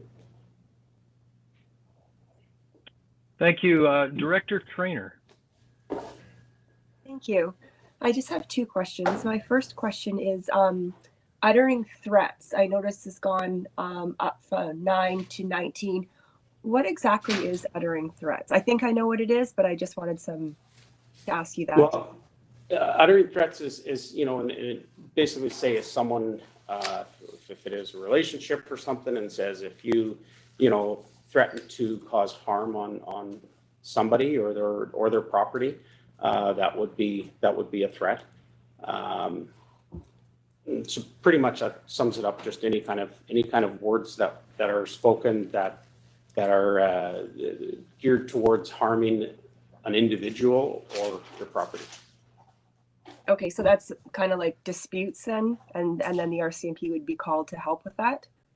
Yes. Yeah, okay. And then my second question for you, down where I live in Trout Creek, we are starting a block watch program just to kind of keep an eye out for each other and suspicious activity. Is there any advice that I can give people down here? And I guess, you know, for all of Summerland as well. Like, do you have any advice for people and to help reduce crime in their neighborhood, or, you know, when things should be reported, the types of things that should be reported, what they should make note of, anything like that that would help you? Absolutely, absolutely. I you know what, I'm always telling people we need all the help we can get. Obviously, you don't want to tell people to confront people, but to gather as much information as they possibly can. If they're driving a vehicle, what type of vehicle? If they can get the plate number, how many people inside? Just as much information as possible. You know, the particulars as to what an individual's wearing can all be useful information if, you know, once we're called and we respond to the call. So. Okay, great. Thank you very much for that. And of course, and the you know, the who, what, where, when, the date, time, location, and like I say, any vehicle or descriptions of the persons involved. Okay, I just have one final comment. A lot of times I hear from people, they never know when to call the RCMP. They think sometimes, oh, I shouldn't phone them. I don't want to bother them with something. But if they see something, would you rather hear about it? Like, you know, I guess you'd want to hear about it while it's happening. If there's a delay, do you still want to hear about it? Do we encourage people to phone, you know, if they're on the fence about it? Definitely encourage people to call. Okay. You know, and you know, we've gone through this, you know, other times where we're telling people to call if they need police. You know, a lot of times we're faced with they're calling Monday to Friday, thinking the office is only open Monday to Friday, and you know, we have officers working all the, you know, during the weekends, off hours. So when they called, we changed the voice message on our actual answer machine to say, if you need the police to attend, press this number. Then the call gets redirected to our dispatch call center. So obviously, yeah, we want to hear about things because it could definitely link in towards another incident, or just more information, the better. Well, and thank you, also, Sergeant. Sorry. I'll just mention too, we do have that report crime online. I think if you Googled Summerland RCMP and then it gives you a link, you can actually report certain crimes online, which is, again, useful information for us. Thank you again, Sergeant Preston, as we're going to try to move along now with our timeline. But I would encourage the directors, I know that with the help of Sergeant Hughes from Princeton, we've had community gatherings at times where, you know, we've been able to ask questions and provide information, and sometimes it's just good to organize that for the future community get-together when there's concerns, and that they can be given all the advice in an appropriate fashion. Thank you. And Now back to you, Superintendent Hunter. Thank you, Mr. Chair.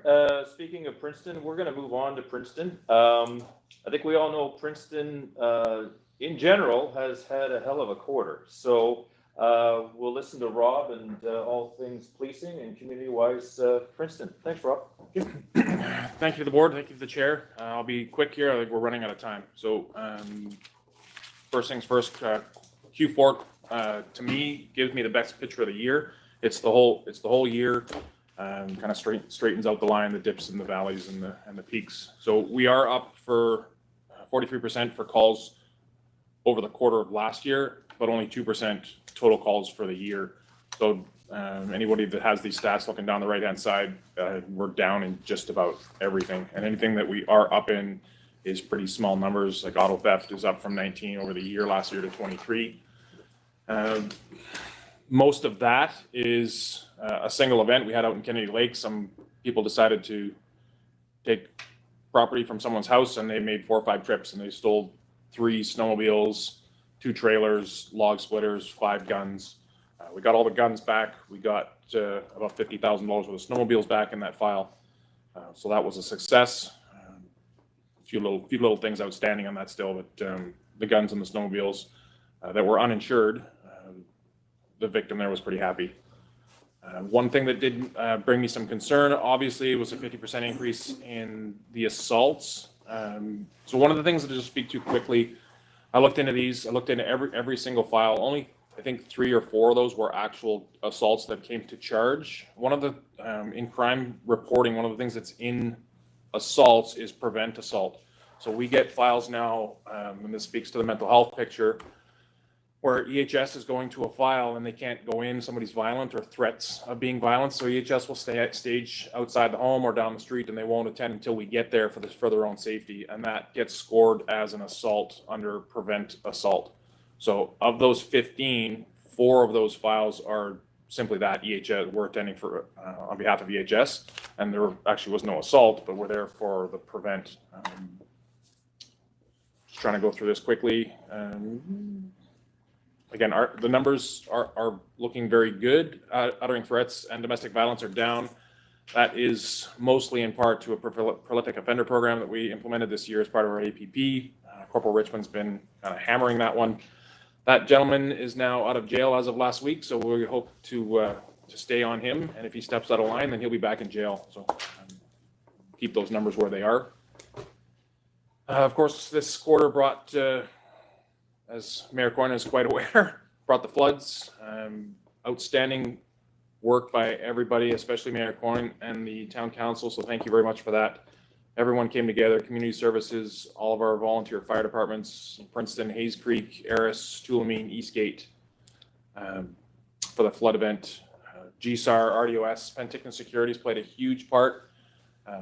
One of the best successes of that whole piece with the floods was not a single injury, not a missing person, and no deaths in that. And that, I think it was deemed Canada's most significant or biggest natural disaster in history, and Princeton got its piece of it. So long road to recovery. Thanks again to Mayor Coyne for everything he's done. He's been the voice of the town and made some things happen that wouldn't, pretty sure wouldn't happen under anyone else's rule. So thank you for that. That's all I got. Oh, thank you, Sergeant Hughes. Do we have any questions? I see, there was Director Coyne Jr. I just want to say thanks to Rob and his team. You guys have done an amazing job, especially under the circumstances, and keep up the good work. Thank you. Anyone else before we hand it back to Superintendent Hunter? Okay, not seeing any. Thank you again, Sergeant Hughes. Superintendent? Thank you, Mr. Chair. We're going to go on to Karamias now, and before I hand it over to the Commander, Corporal Parsons, I just want to quickly, I think every one of us in the room is aware there was a very significant violent event that happened at the village office, a terrifying event that has lifelong effects on the employees there that day. I'm sorry that happened. It's It's a testament to all of us that are in public life. So the municipality of Penticton, other municipalities, the regional district, we're public offices, and I just would encourage everyone to review their security processes, the actual physical security of your buildings. And I'm not saying watch out, this is going to happen everywhere. It's just a very good reminder that we're in the public eye. And if that means getting a security consultant to pop by your office, and even a couple of little suggestions might make the difference in an event. I just ask that we dust off those security documents and have a look at those, and make sure you're doing everything you can do to ensure yourselves and your employees are in a safe workplace. And I'm proud of the members that day responding in Karamias, taking that violent person into custody who remains in custody. And I'll just leave it at that. I am sorry your employees went through that. That was a bad day. Over to you, Chad. Thank you, sir. Thank you to the board and the chair for having me here today. And just to echo Superintendent Hunter's words, that was a terrible event, and I'm in contact with the mayor and the CAO, and we'll be fully engaged until this is fully dealt with. And of course, my phone is always open to any questions, and I'm open to any meetings if there's any further concerns. And I too am proud of the members that responded quickly and effectively that day. So for Karamias, back to our stats, our numbers are looking fairly good. Our total calls for service for the end of the quarter, it's down 9%. So we had a total of 1,439 calls. Violent crimes, it shows an increase of 13%. So it's up 10 files over year. It's a fairly small number. Most of those files come from the assault category, and very few of those went to a Crown to report to Crown Council. Our property crime for the year, we're actually down 12%. So we had 190 files compared to 215 the year previous. Traffic remains our number one call for service. Alarms, that's listed as number 2, but I believe all those alarms come from one place, so it's not really that accurate. Assist police, fire, and ambulance. That's something that we're always going to be doing, and I expect those numbers to stay fairly close to where they are. Criminal code files. So for the quarter, we were up at 22%. We had 78, and for the year, we're actually down to 335. So basically, overall, the year was fairly similar to the year previous. We had a couple of big events with the floods. We were able to get through the floods without the problems that some of the other communities had. And again, RCMP was working closely with local governments and Karamias Fire Department, ambulance service, and again, it was seamless. We made some great relationships, and we built on some relationships. So, although it was not a great event to go through, it strengthened us in other places. I'm open for any questions that anyone may have.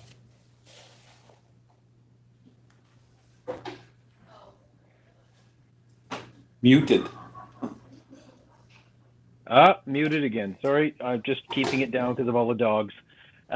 Director Bauer, you have a question for Corporal Parsons. Thank you, Chair. No, I don't have a question, but I do like to thank the superintendent and the corporal for reaching out. This was, as already was mentioned, a very traumatizing incident at the village office for some of our staff members, and it's still a police matter, so I won't comment any further. But also I'd like to thank the RCMP for attending that quickly. This could have been much worse. So thank you very much. Thank you. Any more questions for Corporal Parsons? Well, again, Corporal Parsons, thank you for all that you are doing in our area and the vigilance that you take.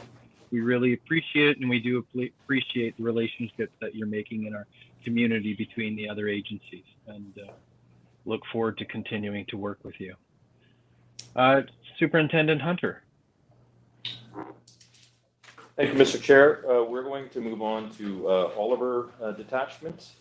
Sergeant Don Rigglesworth is here to speak to everything Oliver. Go ahead, Don. Everything Oliver, thank you. Looking at our Q4 stats, our file numbers 2021 compared to 2020, a slight increase in the quarter of 8%, but through the year, there's a bit of a dip, down 2%, but really the only area that I see of concern is the area of violence, domestic violence, other violence within the community and threats. The quarter seems to have an increase, and looking at specifically the jail, which we have in our community, we tend to have a few more calls there, and it adds to it. But then I look at the year, and we're actually down for the year. So it's hard to find that balance. Again, if we have domestic violence, violence in people's homes being reported to us, that we have victims that are calling us, asking for help, I want that to happen. We want people to reach out to the police and not live in a home where they're facing violence. So if that's being reported and my officers are able to help those victims, then that's good. I would love those numbers to be at 0, but we don't live in a society where we're at that. For property crime, we're trending in the quarter and through the year in the right direction, except for bikes. I just remind the public to lock up. But we've had a number of incidents lately where a locked shed is getting broken into, so people are taking care, but there is property crime and people are looking for that extra buck, whether it's to support a habit or to get from point A to point B. Corporal Simons, who's in the room here, he has one of our burr in the saddle is alarms, false alarms, repeat offender businesses that just, don't have anyone responding to their alarm.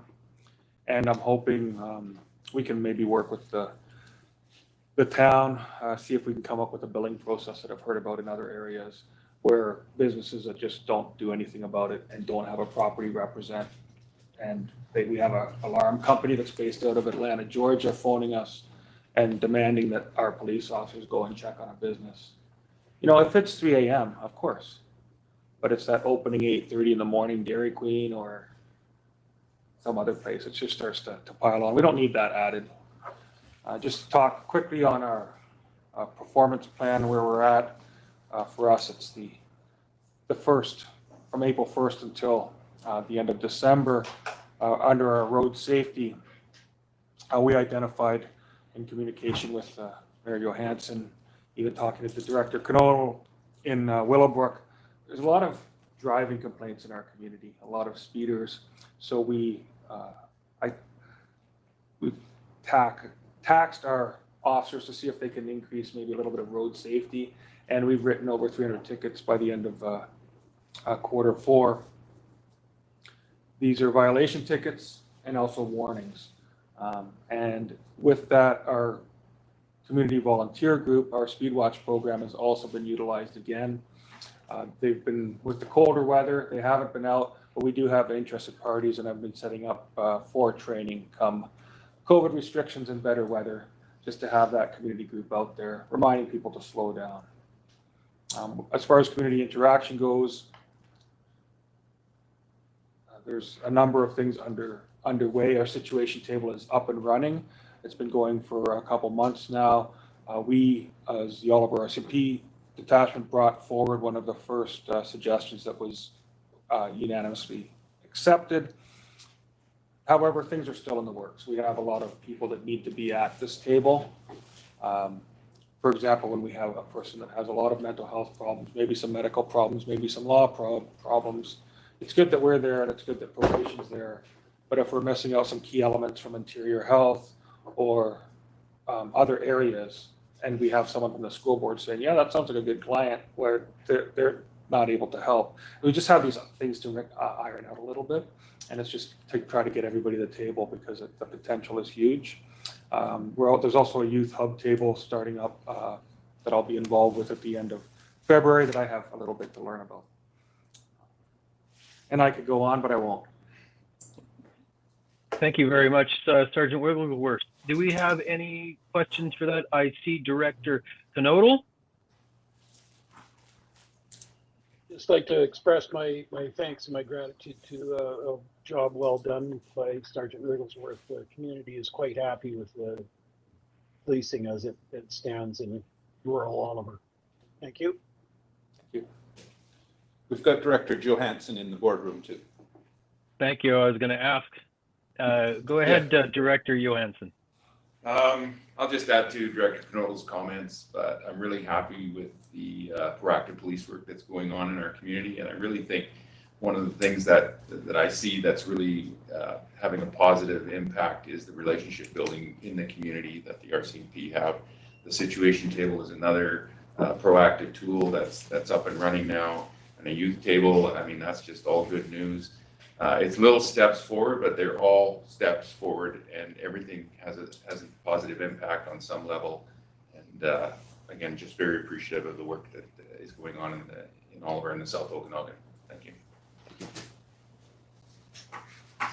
Well, thank you very much. If there's no other questions for Sergeant Wigglesworth, I'll move it back to the Superintendent.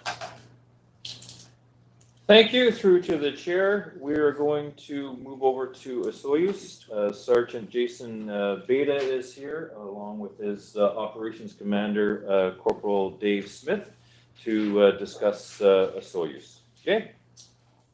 Thank you to the board and chair for having us here. Like others have mentioned, Q4 is a good quarter to really look at stats and see if there's any anomalies over the previous year or not. It doesn't really give you a big picture over the 10-year period, but certainly like to see if there's any mountains or valleys. Pleased to say that over the last year, our file count has been down. Now I do believe that is part and parcel to less people being in the Osoyoos during the fires this year. But nonetheless, it also helps our crime decrease, which is a good thing. Looking at violent crime, we have a few in the red, but when you're looking at 1 to 3 files, one in the previous year, same quarter, to 3 this year, the numbers are actually quite low, and overall crime is down in violent crime throughout the year compared to the previous year. Property crime still continues to be our #1 crime, and the biggest one being theft from vehicles. I've tried to stress in the past, and I'll continue to stress that it's extremely important to keep your vehicles locked, keep your valuables out of sight. I sent a video that I got from a homeowner to the media a number of months back that shows a offender walking onto a person's property, trying the door handles, and when they found a vehicle locked, immediately departing that property. It's just a good example of how simple it is to prevent crime and prevent becoming a victim of crime. Break and enters, we had a bit of an increase over the quarter, and we attribute that to one person we've identified that we currently have a report toward or forwarded to Crown Council. We did catch that person with stolen property from one of the residences, and we believe from the MOs that he is likely responsible for at least 80% of those break and enters. Talking about our break and enters residences, 40% of them were to residences that were insecure, and another 40% were by force through the window. So by forcing a sliding window open, breaking either a plastic or metal latch. That can be helped by if you were to put some type of rod or fixture in there or another type of locking mechanism on your window to help prevent that from being forced open. That's something the homeowner can, and another step they can take to help prevent just come out from being able to force open their residences. But other than that, numbers are looking really good for Osoyoos. Pleased with all the work that my members have done over this last year and what they continue to do. We just about 2 weeks ago filled a hard vacancy that we had, so we were up to full strength. We had a member come in, he has about 3 years service coming in from the Lower Mainland. He's a subject matter expert in traffic safety, and we'll certainly be using him to help us improve safety on the roads in and around Osoyoos. So right now, again, we're full strength in members, which it's been a long time since we've been this way, but I'm looking forward to the members being able to piece out their work a little more evenly and hopefully get a little bit of home time as well, and get some rest as well as something that's needed after they work so hard. So, welcome to question. Thank you, Sergeant Beta. Do we have any questions? Of course, I see Director McCordoff.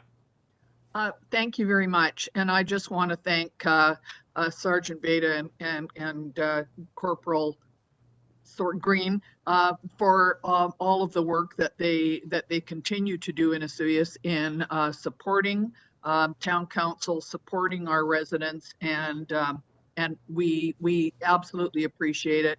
And we appreciate the fact that Sergeant Beta quite often comes to council and reports to us as well.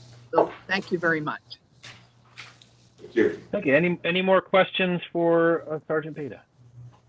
We've got myself in the boardroom and Director Obrick. All right. Whoever you think was first to put up their hand, how about okay, Director I'll go Obrick? first. I just want to thank Sergeant Beta for all the work he's been doing. It's been great and it's much appreciated in the community. So thank you. Excellent. And Director Obrick? Yes, thank you to the chair. I have a question, but it's general in nature and for the superintendent. Okay, do you want to ask that question now, since I'm going to be moving to the superintendent as we're coming to a close? Yes, thank you very much to the chair, and through the chair. I really enjoy these sessions. I think you all do an amazing job. The information so appreciated. My questions are rather technical on the data reporting, and the first one is I just wanted to confirm MVI, is that motor vehicle incident? Second question, I don't see West Bench broken out. Is it part of rural Penticton or is it part of Penticton? Where does West Bench fit? Thank you, and through to the chair. Yeah, motor vehicle incident. We don't like to call them accidents because most of them are not an accident. Something happened or somebody did something they shouldn't have. As a lawyer, I agree with you. Okay. Very much. West Bench, we don't have a specific, what we call in our computer system, an atom or a region. The numbers are so low there that reporting on them is a challenge. I will say that Sergeant Bayless does do a separate report for the director and is in communication with her and the community in that regard. And last question, on the breakout, I notice all the municipal communities get a different breakout. They get calls for service, for example. We don't have the calls for service for the three, Naramata, Kaleden, and OK Falls. When I note the calls that we have listed, they're very small numbers. When I look at the total calls for rural Penticton, it's a larger number. Of course, I can guess that a lot, well, indeed, it tells me here on the rural overview, 102 of the roughly 300 some calls are traffic incidents, another 47 are motor vehicle incidents. That's probably half is just motor vehicle. So the question I have in the future, would it be possible for us to get reporting for OK Falls, Naramata, and Kaleden? That detail, I really like it. And I don't know about the other directors, but it matters to me to appreciate what's really going on. When people call me, and this is about the community, when they call me and ask me questions, it helps me answer their questions because sometimes there's a perception even in Penticton, that the crime is higher in OK Falls, for example, than it is. And so we end up stuck with a false perception, and there's fear that comes with that. My preference is to respond to fear and false perception with fact and true information. So that additional true factual information would be much appreciated if that's possible. Thank you. Thank you for the comment and the question through to the chair. So no, I can't break those down for your area. What it is, so Penticton, it's a different gathering of statistics through our programming. So when you see Penticton rural calls for the service, those are the calls. We could get 20 calls on one event. That's still just one call for service. That's for the entire rural area. Now, below that is crime. So that is broken down for the rural area, excluding Naramata, Kalita, and OK Falls. But the only way we'd be able to break down, we would have to manually go through all of the files and do little check marks and that sort of stuff. And it's just too labor intensive. Understood. Thank you.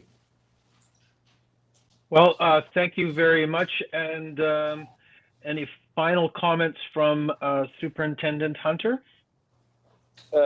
Thank you, Mr. Chair. No, you know, as much as I believe the board appreciates us all being here as a team, we appreciate it too. We are a solid team here in the Penticton, South Okanagan, Similkameen, and we like to, and it gives us an opportunity as our SMT, our senior management team, to get together today as well. After this meeting, we collaborate and share ideas and strategies, and we have a lot of traveling criminals that interact with all of our communities. So we enjoy all gathering on this day as well, and it's appreciated that you guys host us, and thank you very much. Well, thank you. We very much appreciate your time, and hopefully you guys get to go have a coffee together. Could I have a hand up for, I see, be able to close? I see Director Monteith and Director Getton. Okay, all in favor of, okay, closing of protective services. I'm going to pass it over to the CAO. So much more. I see the chair, I should say. Oh, thank you, Director Roberts. I'll just give the half a minute here for the delegation to leave, and then we'll start the next meeting. Thanks a lot, Mark.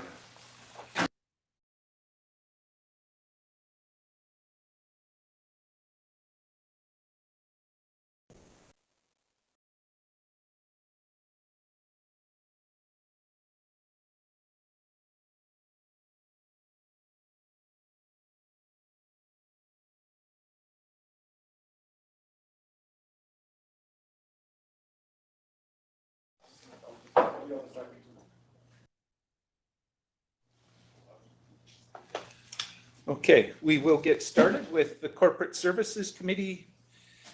Looking for a motion to approve the agenda. Mover, thank you. Seconder. All those in favor? Thank you. Those opposed? Motion is carried. SILGA is the first item on the agenda. I'll go to the CAO, please. Thanks, Mr. Chair. Yeah, so we have two items on the agenda today. What I'd prefer, Mr. Chair, is if we have time at the end of the meeting, or perhaps just going into lunch, is we've been using the eScribe system for a couple of months now, and it'd be opportune for us when everybody's together to do sort of a hot wash, see if there's any issues that we can address or how it's going.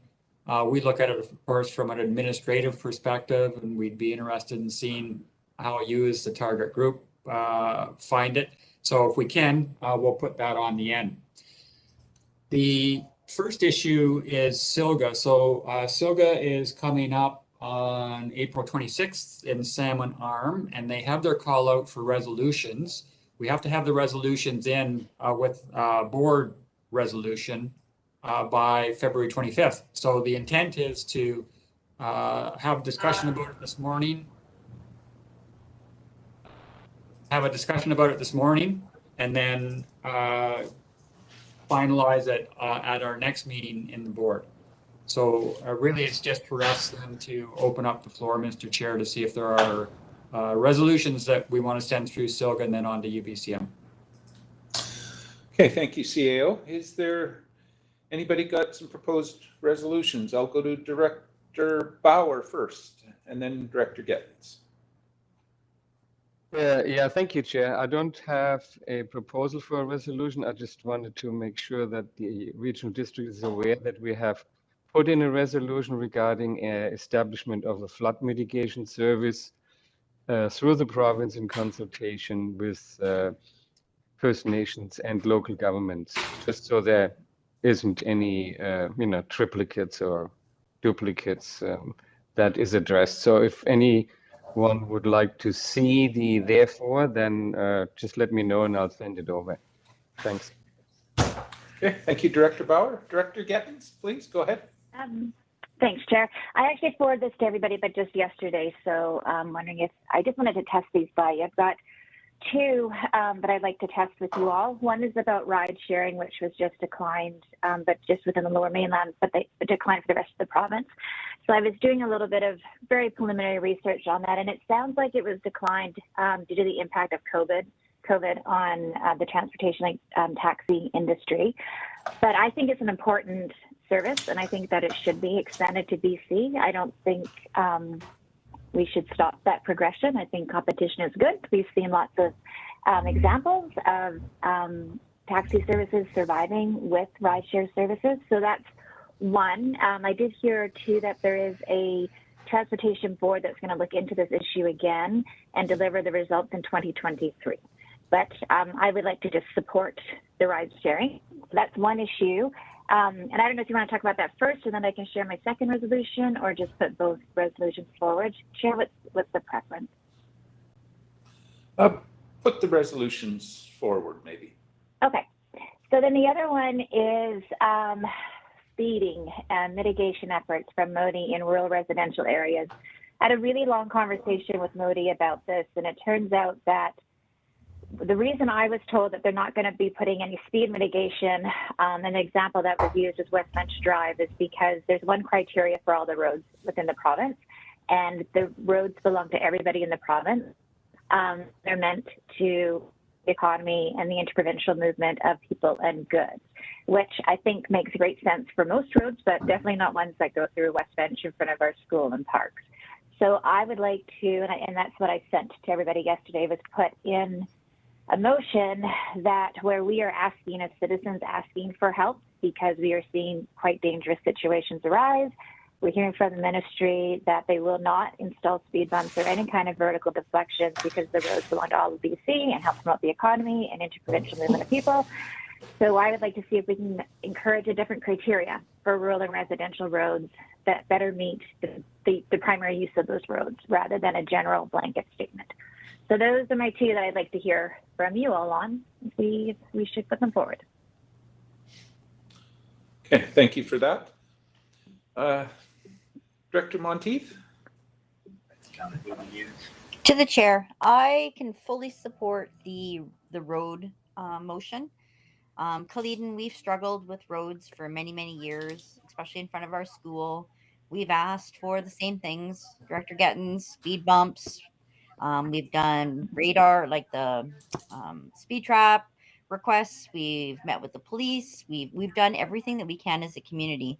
But when in specifically my community, you got a rural school, you got tractors, you got people on their quads, you got it's such a multi-use road, and speed is a factor because everybody's trying to get home. So it's a dangerous area, and unfortunately, because we're not incorporated, we don't get to make decisions. So I think that roads should be looked at use, not necessarily just as a blanket. So I do support something going forward to the province. I just don't know how to word the motion or the resolution in a way that would consider all uses of the road, not just in developed areas, I guess. Okay, thank you for that. I do have Director Obrick next, but I just want to ask a question of the CAO first. Is the intent here, CAO, to get some items for staff to look at and then bring back to the next meeting, or Or I'm just asking so we don't get into a huge debate on it now if we're going to see these same motions at the next meeting. CAO? Yeah, I think if we can get a list, Mr. Chair, and then staff can follow up with the director that has proposed that we can try and get some specific wording to help focus the discussion on the 17th. Okay, thank you for that. Director Obrick. Yeah, thank you to the chair and through the chair. I have what may go on the list, and it relates again to the issue raised by Director Gettins. I agree with both Director Gettins, Director Monteith. Members of this board know I've raised this when we've had delegations from Modi come forth many times over the last 3 years. Indeed, I was thrilled to have some success.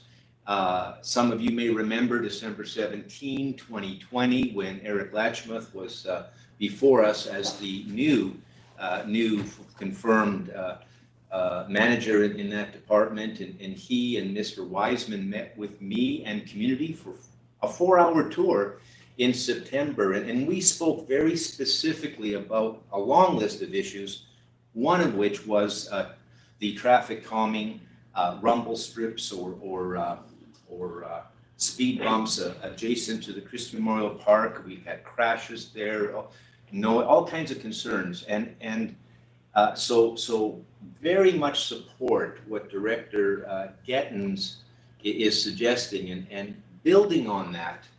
Perhaps perhaps we're doing this at UBCM already, but it appears to me that we can still do a better job at the local level communicating with our partners at the provincial level specifically. And the example I'm going to give illustrates the need for better communication. Over Christmas, I had many calls. It's a record since I've been elected, the most calls on a concern, which was roads, specifically the absence of service delivery, no plowing, no sand. And this has a cascading effect. No garbage pickup. I forget how many weeks in Upper Carmine, no waste collection, and other areas. And people couldn't go to and from work. And there's been communication by myself with AIM, with Modi, with our MLA, long list of communication. Again, we don't have jurisdiction, but here's the interesting point. I spoke with the manager at Waste Collections, had to escalate. And my question was, I know it snowed. I know the snow wasn't plowed. I know the garbage wasn't picked up. My question was, what's the plan? And he laughed. He understood, that he, and I said, if you don't know those things, we're in more serious trouble than I think. He said, well, of course they know all that.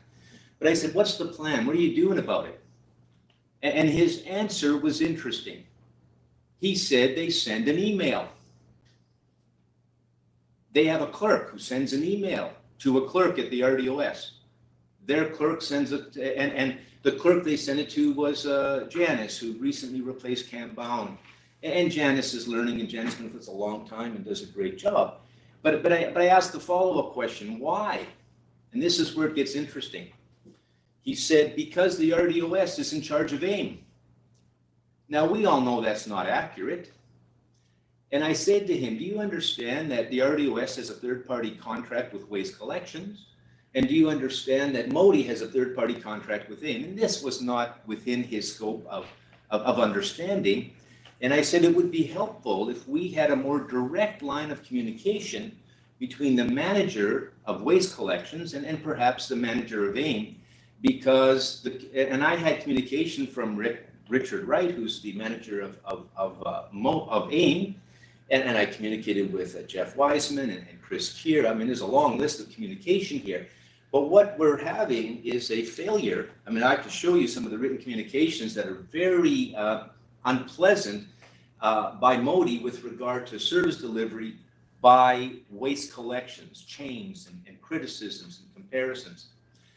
So I don't know if it could be a motion at SILGA or if it needs to go UBCM, but I would like to suggest that these communications between areas where we have authority and areas where we don't be improved, because when people pay taxes, I've had questions about emergency response, what happens if, and there's a cascading effect here. When the roads aren't passable, other things can't happen.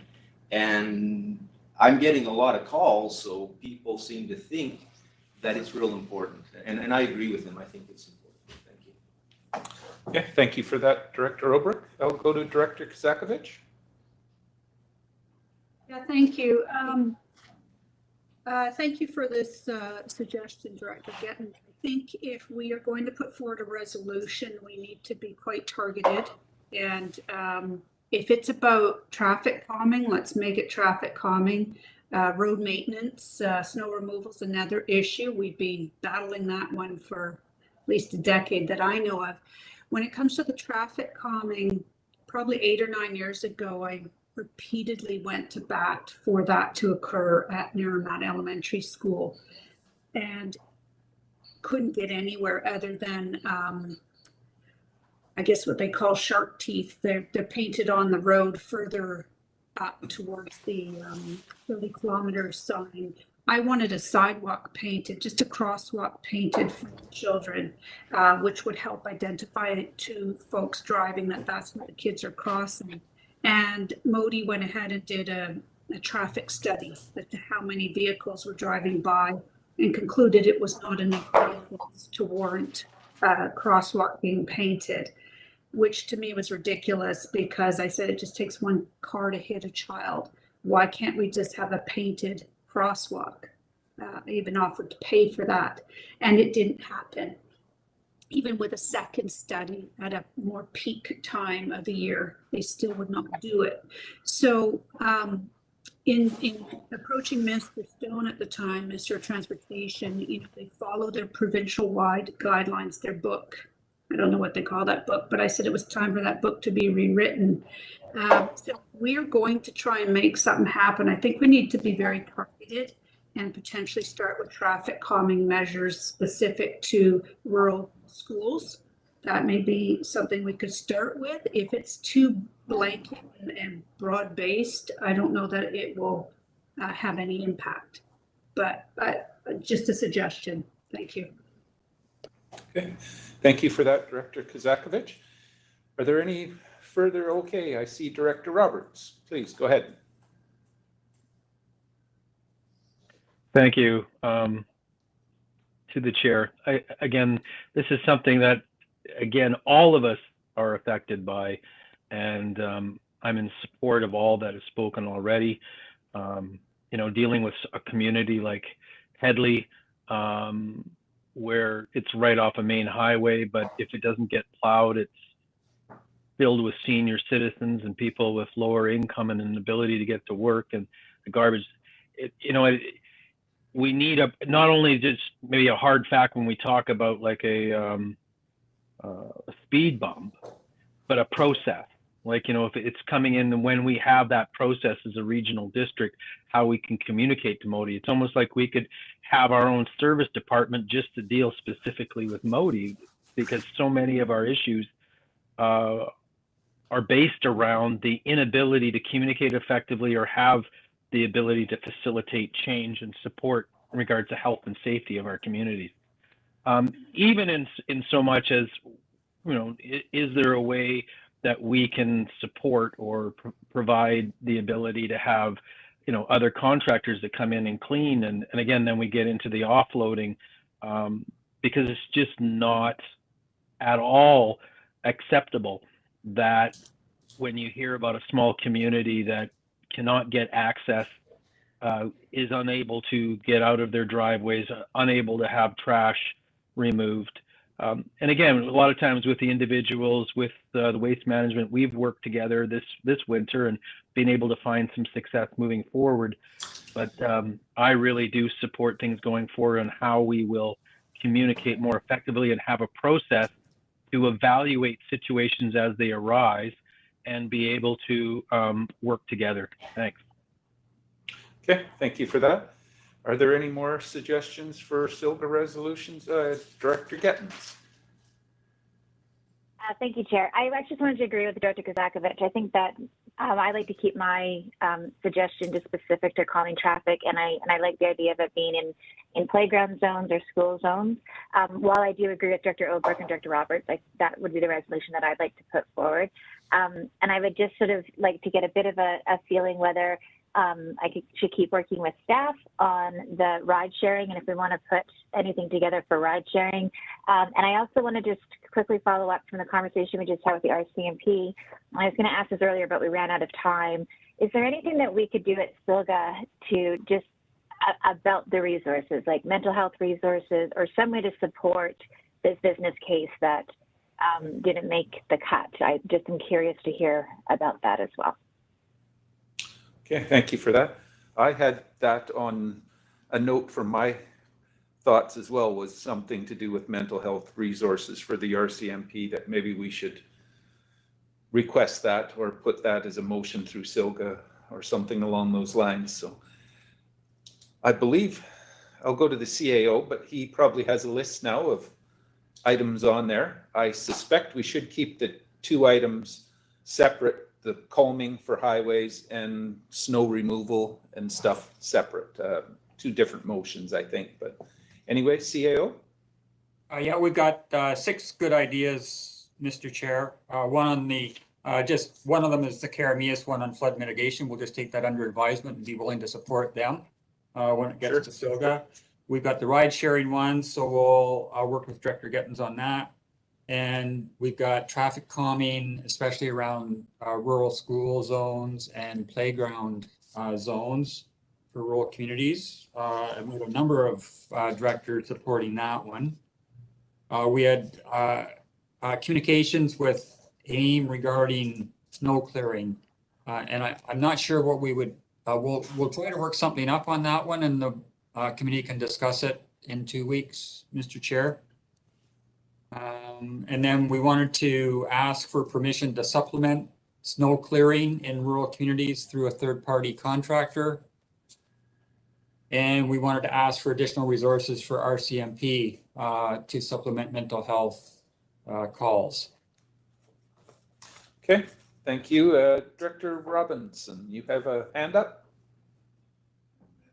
I do indeed. Just wanted to mention that Penticton City Council just discussed one of these motions regarding the RCMP and help with mental illness.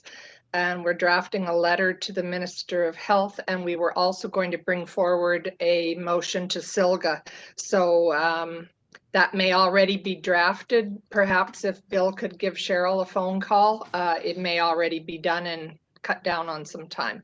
Thanks. Okay, thank you for that. I seen a hand from Director Bauer. Yeah, thank you, Chair. I was just talking to Ed Staples yesterday from the Rural Health, and I'm wondering if the regional district could put together a resolution regarding the lack of specialists within the regional district. And one item that came up was presently within the regional district, there is one urologist and that person sits in Penticton. Dr. Croft has retired. So we're talking one urologist for 85,000 people. I talked to the doctor, and he said he gets even patients all the way from Rock Creek in West Kelowna.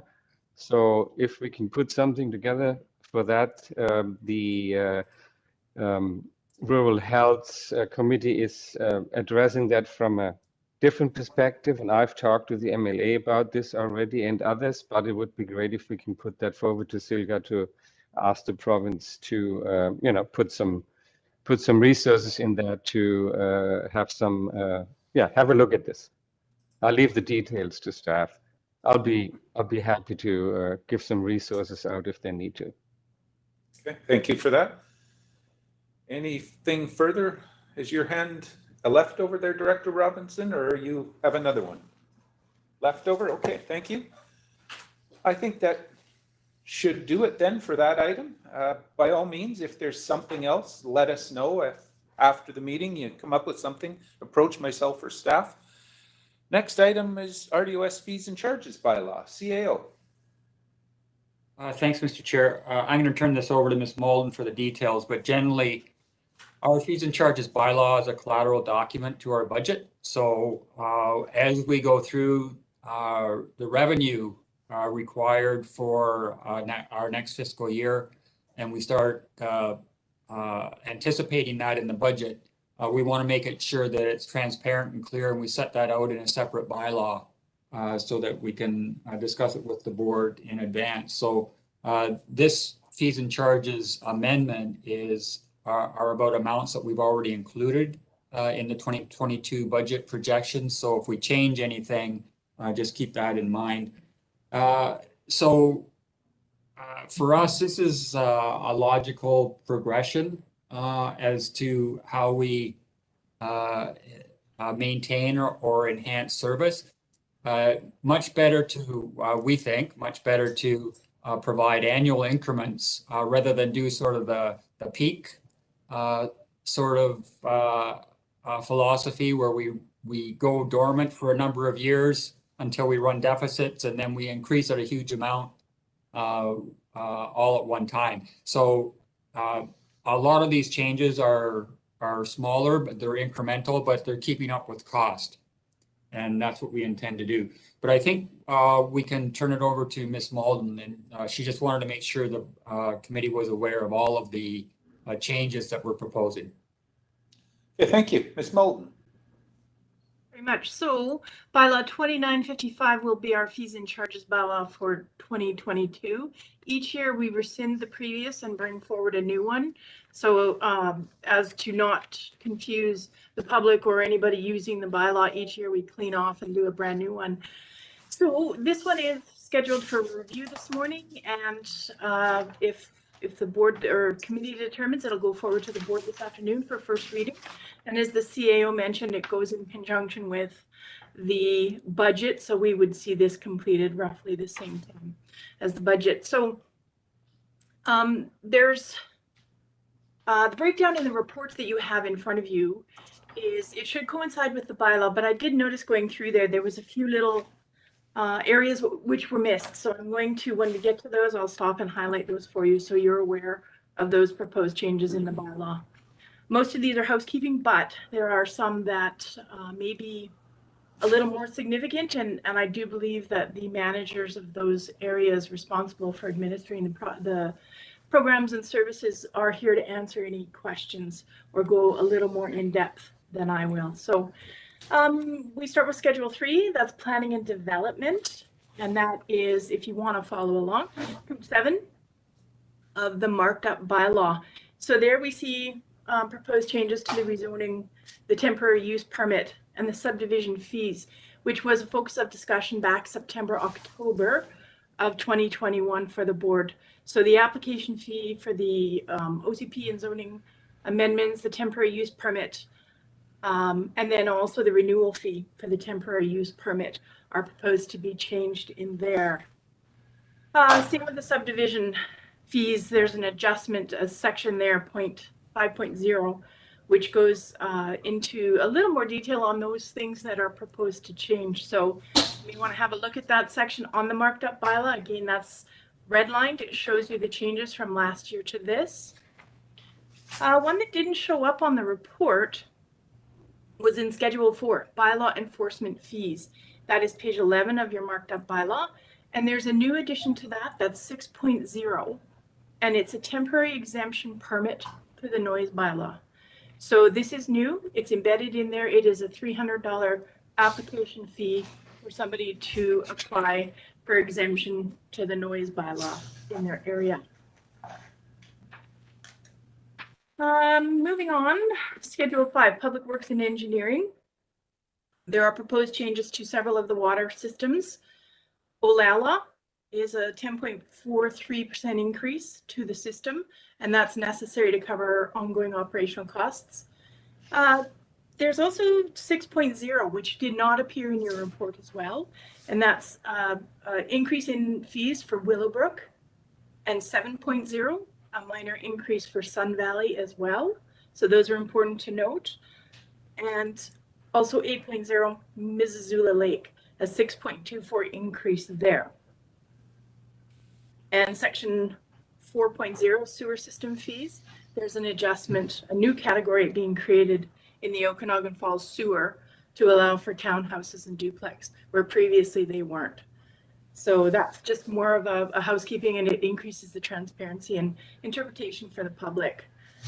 Section 5, Apex Mountain, there's some adjustments there.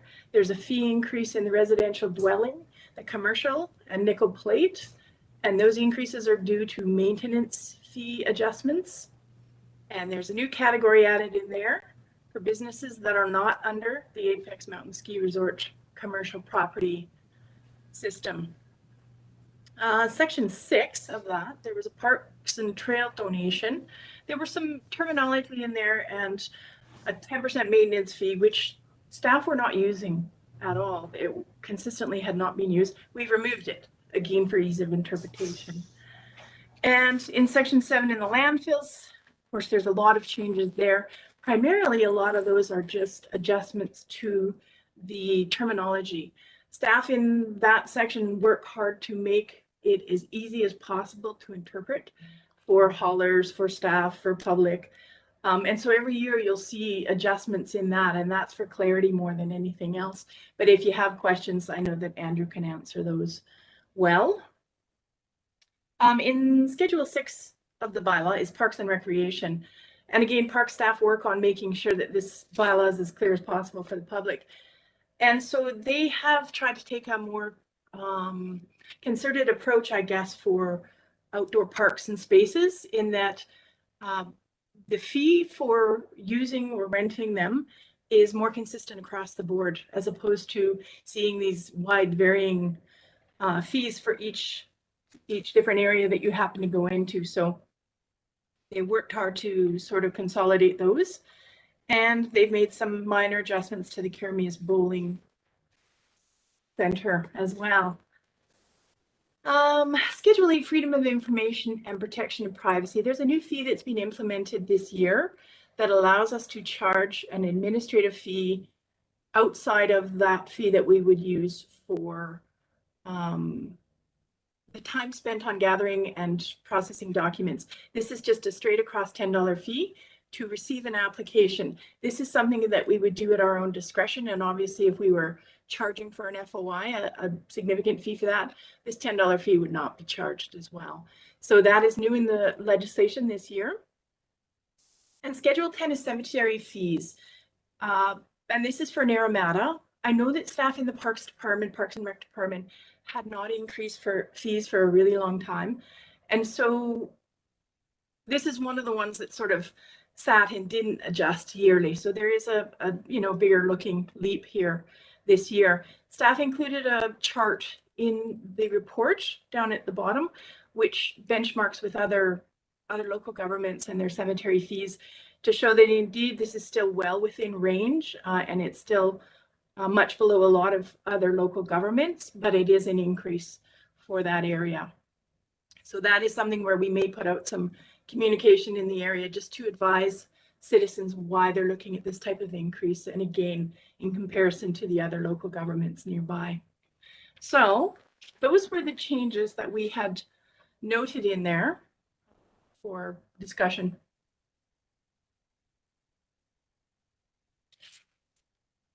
Dr. Oberek? Yes, thank you to the chair. At page 29 of 40, my question relates to the fees, private events specifically, but weddings as well. And then the idea generally, I don't know if this is new. So the first question is it new? And then the second question is, I have some challenges with the notion that we want to micromanage, to use that famous concept, or police or enforce use of public parks when people have already paid taxes for those parks. I don't know if we want to be policing Little League baseball teams and saying you owe $200 to $1,000 because you're having a pizza after a game, or a ice cream, or it's a birthday party, or a family has an anniversary and they live in an apartment, and they want to meet with a larger family group in a park and maybe share a picnic in a park. I don't know. So first question, is this new? And then secondly, new or not, I don't quite follow the limits. I understand Ironman and there's a staging and hundreds or even thousands of sports tourists and support and benefit. I get all that. But the private events, I'm just curious if I could get some answers to those questions. Thank you. Okay. Ms. Molden?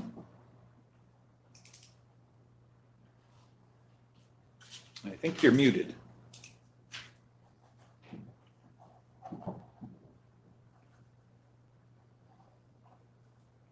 We can't hear you, Christy. Oh, my apologies. Can you hear me now? You can hear me now? Yes, yes. Sorry about that. So those are pretty specific questions to the direction that the department is wanting to go this year. And I think that probably would be better answered by Mark Woods, the manager of the department, or by the CAO if Mark is not present. Okay, is Mark online? Go ahead if you are, otherwise CAO, please.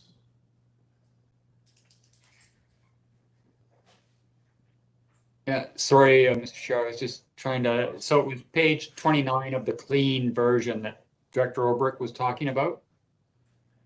Yes. Okay. And it was generally, just refresh my memory on what it was. I'm gonna have to refer back to the red line one.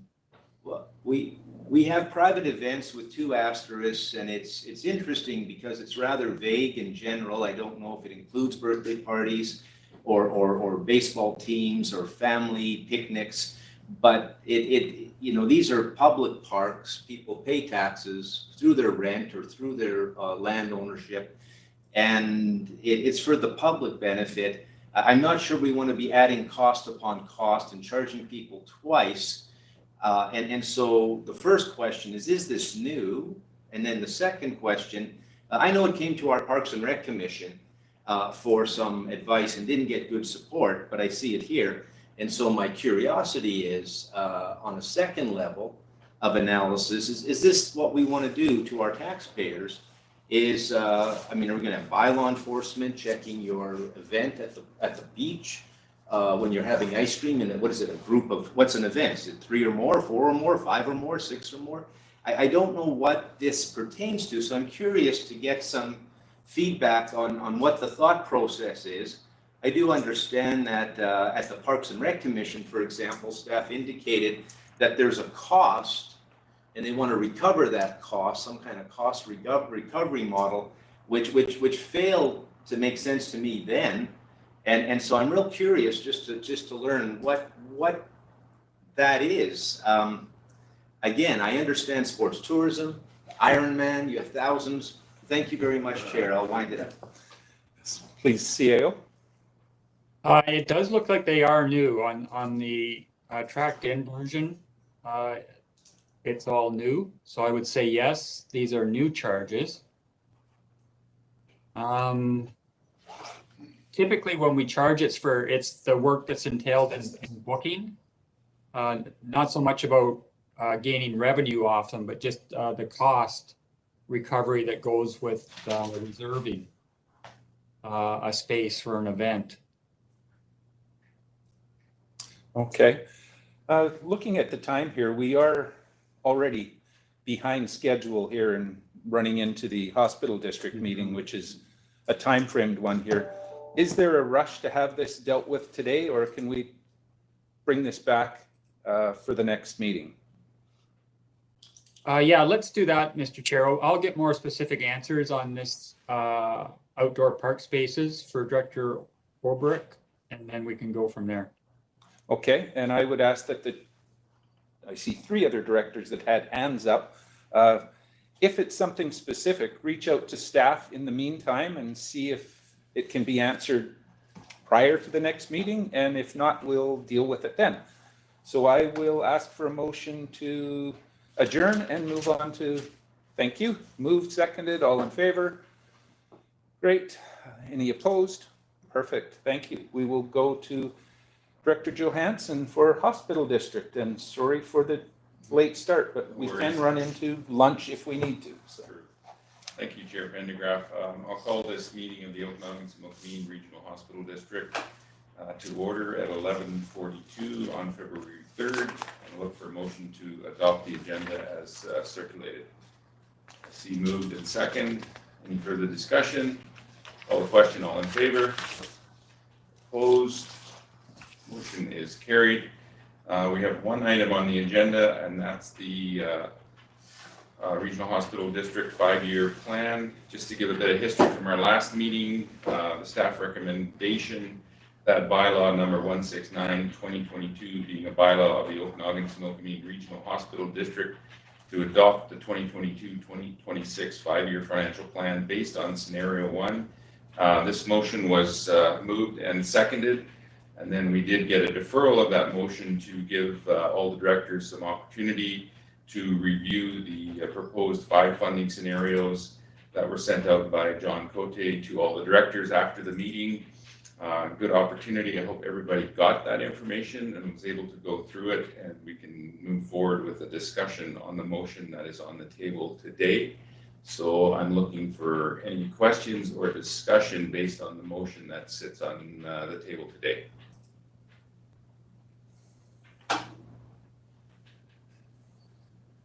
I'm not seeing any. Director Gettens.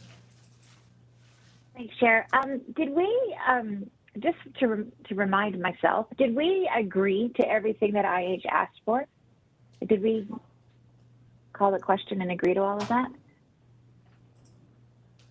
The funding, my recollection is the funding scenario included everything that IH asked for. The only item that was taken off the table was the South Okanagan-Similkameen Primary Care Network, which was pulled by IH.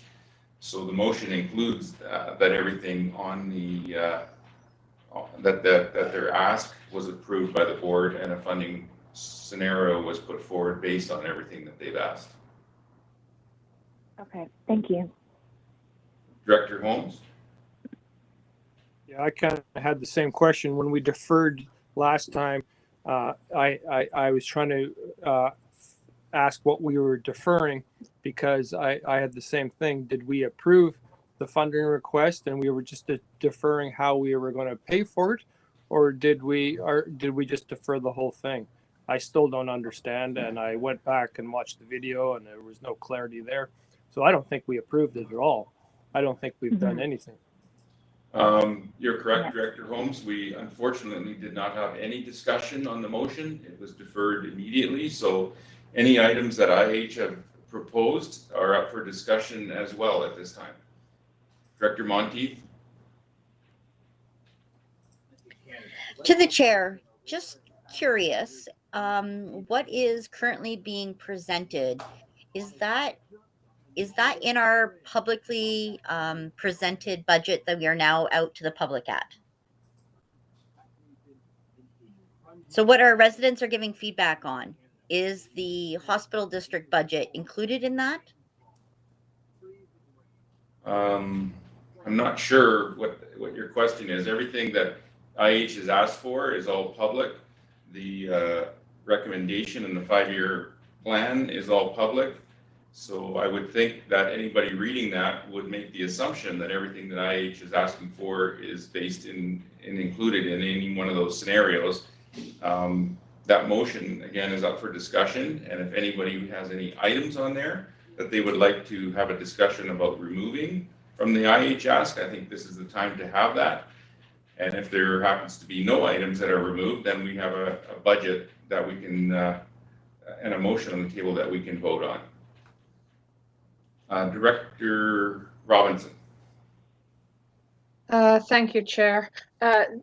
I believe I made the motion to defer, and it was only because we had only just been presented with the budget within 24 hours. So it was deferred just to give everyone a chance to properly do their homework, go through the entire budget, and then if we had any concerns, to bring them up at today's meeting, just for clarification.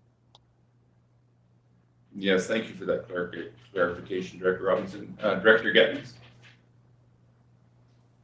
Thanks, Chair. So I recognize that we need to figure out how we're paying for this with the different scenarios that were provided. But I spent some time reviewing the videos from the past year and in discussion with IH around the UPCC and the primary care network, you know, over the past like 16 months or so. And one thing that we asked for over and over was that increase of communication. And how do we get that communication? And I just want to put it out there for discussion. I think that this information from IH comes so late. And we have our strategic check-in and our planning in November. We're making really big decisions for the taxpayer. There's just one payer that has to pay this bill. But in the meantime, we never have a heads up. Like a $3.2 million oncology relocation is a big project. And it would be great if we would have had a heads up a few years ago when they were planning that, because I know that it's been in the planning for a while. So we can then adjust what other priorities are we going to give to the citizens. I do believe that our citizens value healthcare, want to pay for healthcare, understand how important it is, but we don't ever have the opportunity to weigh that citizen need or want against other things like trails or other initiatives that we're putting for our conservation. And I think that's an important discussion. So I just want to put a request out there for next term that IH comes earlier. We know what's happening a few years ahead, so we can either save up, we have opportunity to talk with our citizens to make sure we're representing them. I'm uncomfortable with the amount of ask because I thought we made it clear last year that we can't keep sustaining this big of an ask without any heads up. I feel like we're leaving this budget without a lot of reserves for the next term. And I think that healthcare is just going to keep on getting more expensive. So I feel like the strategic planning and putting the pressure on the citizen to pay for everything we want to do, it's too disjointed. And they need to come earlier, and we need to know what's going to be happening in the next 3 years or 5 years where they can do, so we can plan accordingly. So I just wanted to put that out there. And I don't know if that needs a motion later on or not, but like this is a big bill to get after we've made all these big strategic decisions, and the payer is the one that's going to get the squeeze. So thank you. Before I go to Director Sentes, I'll just comment on what Director Gettens has proposed for discussion. Director McCordoff and myself and Jim Safino, we did meet with Interior Health. I think there is a clear understanding from them that more information is needed going forward, more timely information is needed from them going forward. That is one of the reasons that the South Okanagan Similkameen Primary Care Network did come off the table, because we wanted more information on that. They recognize that the board is not going to fund anything that they don't completely understand or that IH is able to articulate exactly what they're going to do with the funding. The questions were raised because of the level of funding that's being requested here and the need to borrow money and how the reserve situation is, that there can't be any more of these large requests that are not given a few years heads up so that we can make a decision based on that. We were assured by them that there is nothing in the wings that is huge that is going to come in the next 3 to 5 years. I think moving forward, those are discussions that do need to continue. And that's all I can say on the matter. We have talked to them about that, and I think there is an understanding from Interior Health. I do feel that more information will be coming in a more timely manner, and that's not something that we need to continue to press for. I'll go to Director Sentes. Director Sentes, can you hear me? Yes, thank you. I just thought that Director Gettens wasn't finished. Oh, is that a follow-up, Sorry. Director Gettens? Yeah, thanks. Thank you, Director Sanders. Thanks, Chair. We gave that message last year, just for clarity, that we did make it pretty clear that we can't continue to support these big asks without a heads up. And I feel like this is another big ask. And if we look at the last 4 years, it's a really large one, and it's the largest one to date. So I just want to point that out, that we've made that request. I don't think that request was really honored, and here we are again. So I think we just need to make it a lot more clear, and they need to come to the whole board earlier with the plan, so we all know what we're committing our citizens to. I think that's the only fair thing that we can do. Director Sentes? Thank you, Chair. Just in response to the concern that oncology, which is a big request, hasn't been spoken to, just a point of clarity, they have been warning for several years that the oncology department hasn't had anything done to it and is in desperate need of renovation and update. And I can speak to that personally. My daughter was involved in oncology treatment over 20 years ago. That department still looks exactly the same. So they have been letting us know that's coming, that it would be a big ask. And I appreciate your comments, Chair, because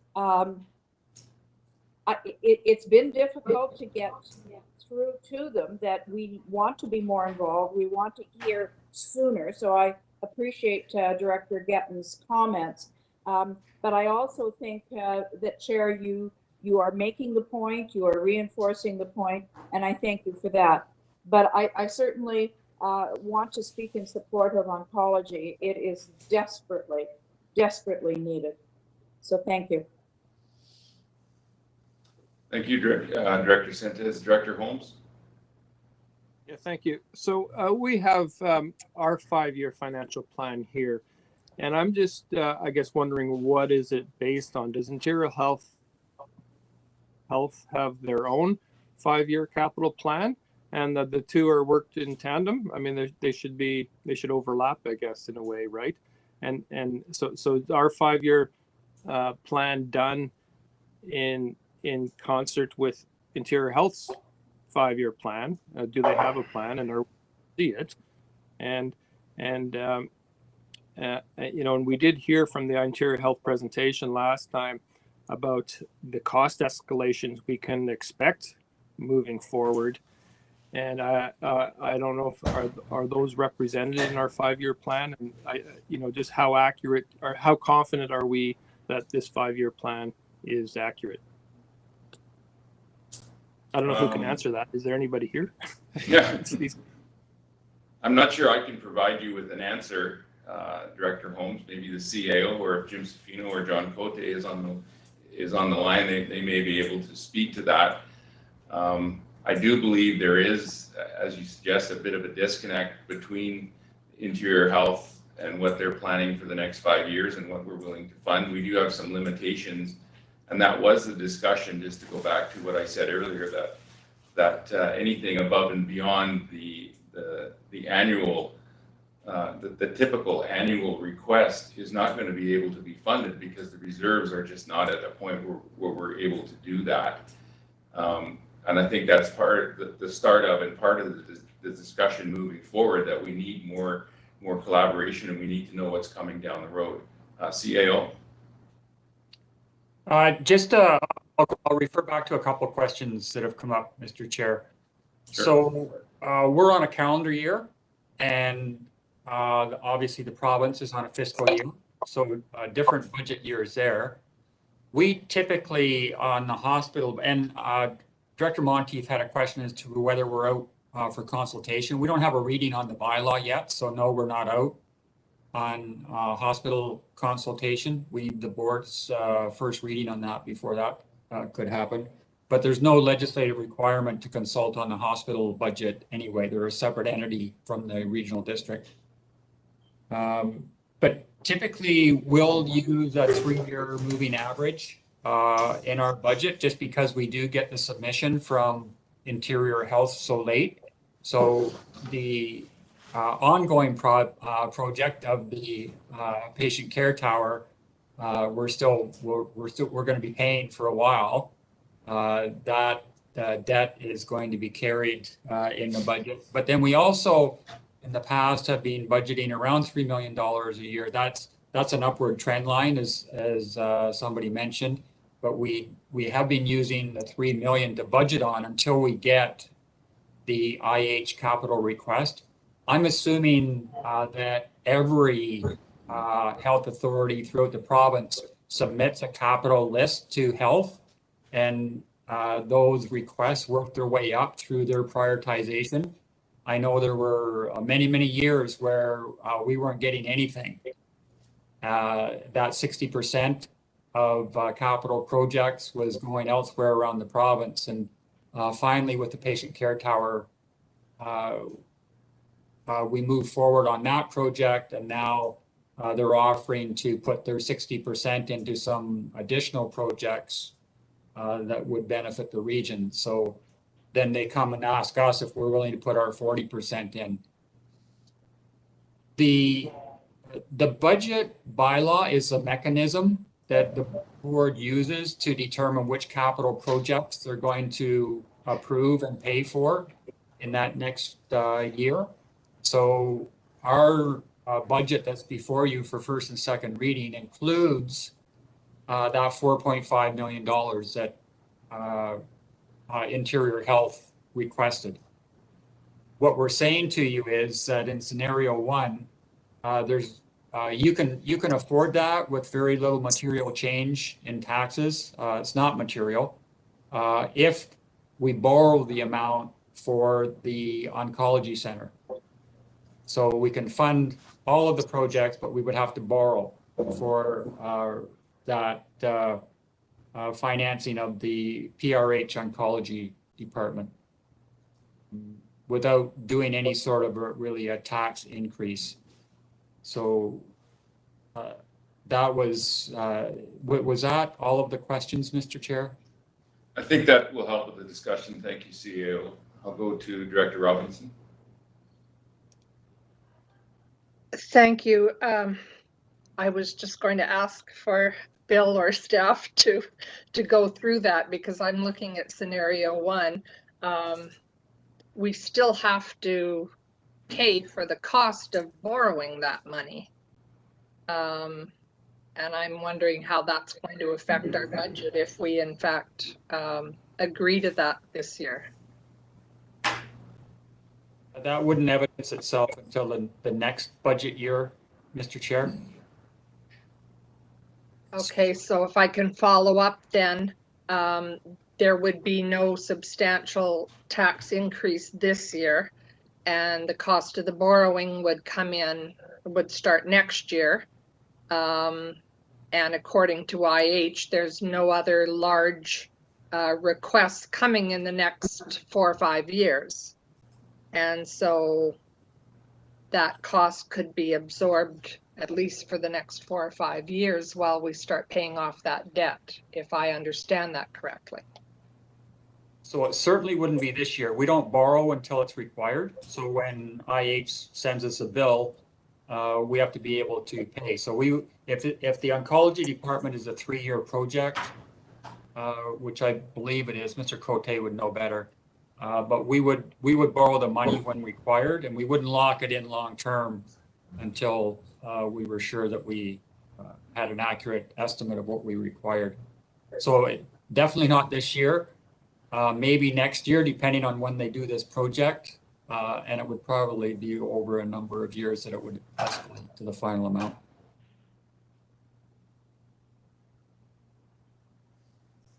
Does that answer your question, Director Robinson? Yeah, sorry, I was having a technical difficulty. My mute wasn't working.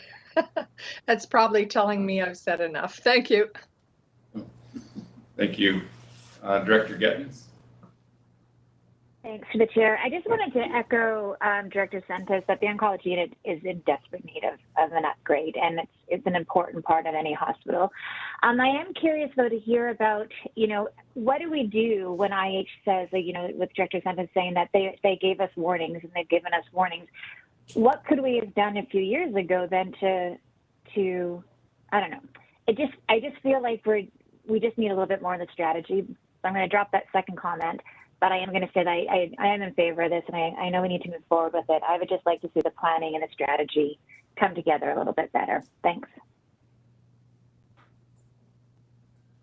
Thank you, Director Gettins. I will just throw it out on the floor as the chair of the hospital district and Director McCordoff as the vice chair. We will work with Interior Health over the next what's left in this term to get them back to the board. I know they're planning to come back to the board to talk about PCN more, but we will also make sure that we can get them back to the board to have a discussion about capital planning and how we can get our capital planning sort of on the same page so there is no surprises in the future. We were very clear when we did talk to them that while this may be fundable this year, it's dependent on nothing else coming forward. I mean, the board always has the option to not fund something. It's very difficult with any of the asks. We did talk about everything on the ask list, looking to see if there was anything that could be taken off, anything that could be deferred. Some of it is funded near the end of the year. Oncology is a 3-year project. So I think we're pushing the right buttons in our conversations with Interior Health, but I think it would be good to have them come back and have that discussion, because that's part of the transparency that the board needs, and they're very, very aware of that. But let's see if we can make that happen. I'll go to Director Sentis first, and then I got Director Oberg, and then Director Bauer. Thank you, Chair. I'm wondering if you would entertain a motion. I would like to support the admin recommendation, get it on the table for further conversation.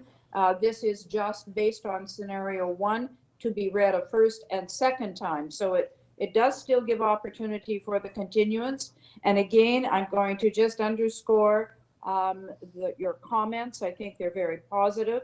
I think if we continue in that line, that is the right way to go about it. So I will make that motion. Director Sentis, that motion is already moved and seconded and on the floor. Okay, my apologies. No worries.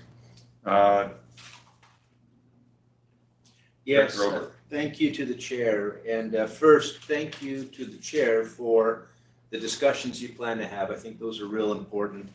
I agree with everything Director Gettens has said, and including support for oncology. And I want to add 2 big punctuation marks. I think this is really important that we have better communication, better collaboration. And I heard from Director Sentis a comment about we had some kind of a warning, and I heard Director Gettens say, well, what does that mean and what could we do different? And I want to remind the board that at the last board meeting, we discussed primary care network, which got taken off the budget. And I asked questions specific to an April 30, 2021 letter to the Herald by the 2 physicians with respect to family practice. Real important concern. You may recall I asked about family and children issues and was it an issue? Was it important? And we heard the delegation said it was a priority. And on follow-up question, they said there's nothing planned. I guess we've had fair warning, but whether it's primary care network or women and children's issues, I get a funny feeling that we've been given fair warning and we're talking in a circle. I heard the chair say this is conditional on us not doing anything more. Does that mean we're not going to do anything on primary care network? Does that mean we're not going to do anything on children and women's issues, which is a priority? That's my question, and it frustrates me because I agree with Director Gettens. We care, as our community members care about healthcare, and these are big questions that are not getting good answers in that's what I'm observing, and maybe I'm misunderstanding. Thank you. Thank you, Director Oberg. I'll just comment on that as Interior Health is not online with us. What we were wanting to make sure is there was no large $5-10 million capital projects coming down the line that we were unaware of, and those would be asked for funding. All those other things like PCN and women's and children's care, that's a different issue and would be a smaller ask. So that's what we were trying to make sure that we weren't going to approve this and then the next year be looking at another $7 or $8 million capital request.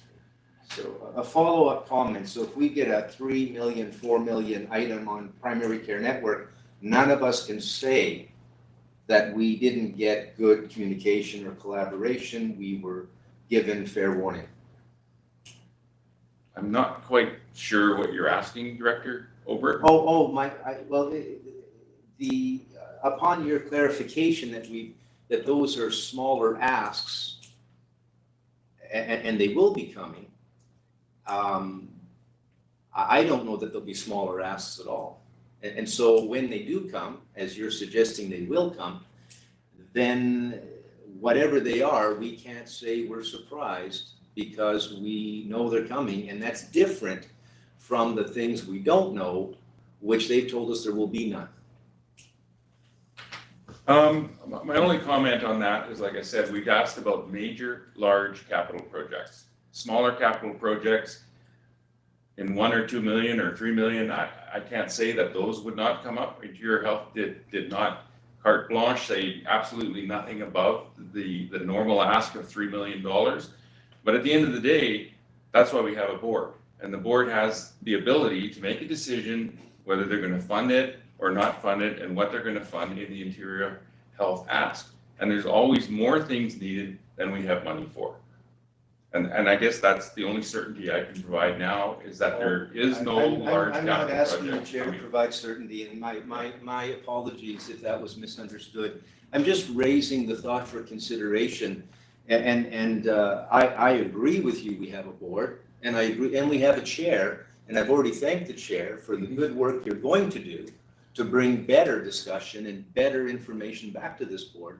And that's welcome, and I thank you. Thank you, Director Ober. Director Bauer. No, thanks, Chair. I'm good now. Thank you. Director McCordoff. Yeah, thank you, Chair. My understanding was that the 1.4 million that had been on the budget this year for PCN has now been moved to next year. So my assumption is that next year, that 1.4, because I think they kind of said that they needed another year to get that organized, that would be on the budget as well as specific items like we always get for next year. Did you get that same thinking, Chair?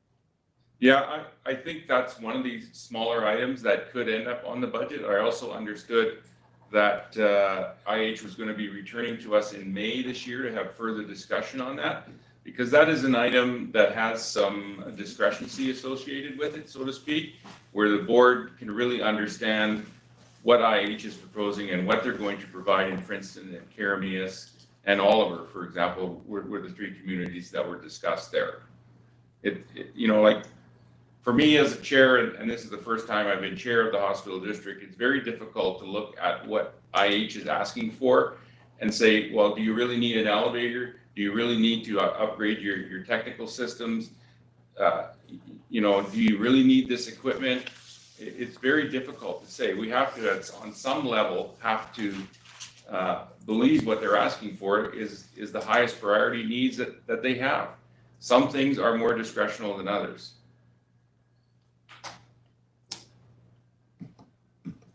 Do anybody else have any comment or question? Director Gettens.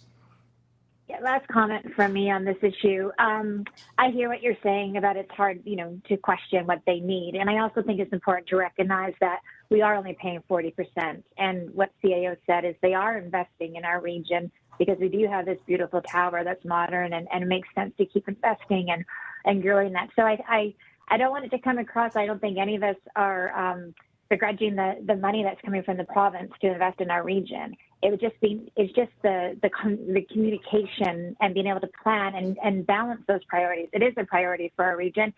And maybe when we have these larger asks and we're building this really important service, maybe we need to put some other things on the back burner that we can't do at the same time. That was kind of my point around having the earlier communication, just to benefit the one payer of it. But I mean, I think it's pretty great that the province can invest $10 million in for this oncology, and we have to do our part. So I'll be voting in favor of the motion. Thank you, Director Gittens. Just one final comment for me. It's good to have something to work on for the rest of the year. I'm looking forward to IH coming back, talking more about PCN and capital projects, but also coming back to engage the board more in capital discussions and what future projects look like within a 5 or 10 year horizon, for that matter. And I think we will get that opportunity sooner than later. I will be working to get that opportunity sooner than later. Not seeing any further hands or comments. We do have a motion on the table. I'll just read it one more time. It's that bylaw number 169/2022, being a bylaw of the Okanagan-Similkameen Regional Hospital District to adopt the 2022-2026 5-year financial plan based on scenario 1. I will call the question. All in favor? Opposed? Don't see anyone opposed, so the motion carries. I will look for a motion to adjourn. Moved, second. All the question, all in favor? We are adjourned. I think we're adjourned till 12:30. That's correct. We'll take a short lunch break. Thank you.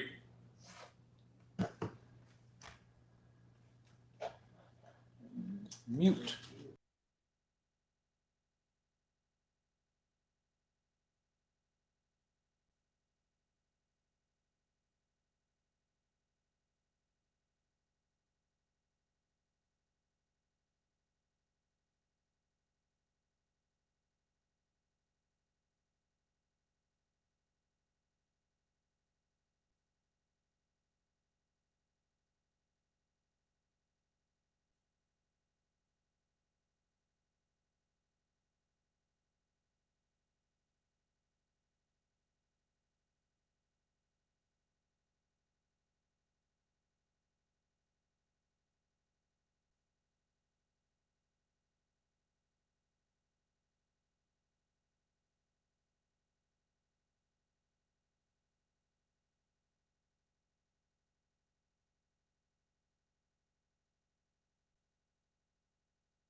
Gonna unmute us here.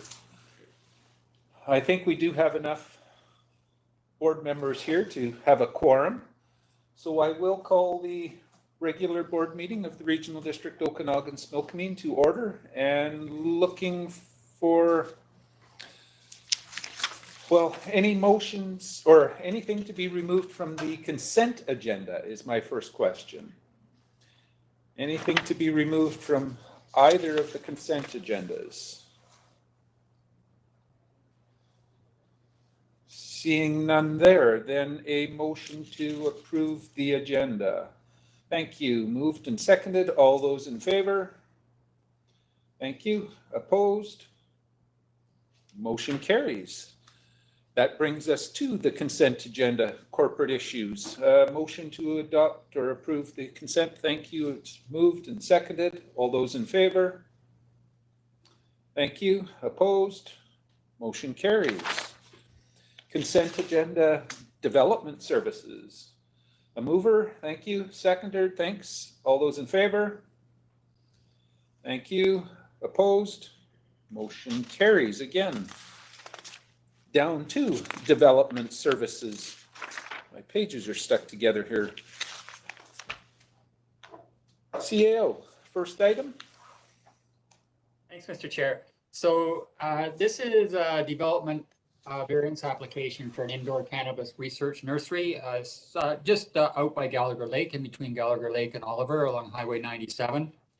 And I mean, this is considered as a farm use under the Agricultural Land Commission, but we have a requirement in our zoning bylaw that any cannabis production facility have a soil floor, meaning for us, if they were going to put down a cement pad or that sort of thing, they would have to come for permission.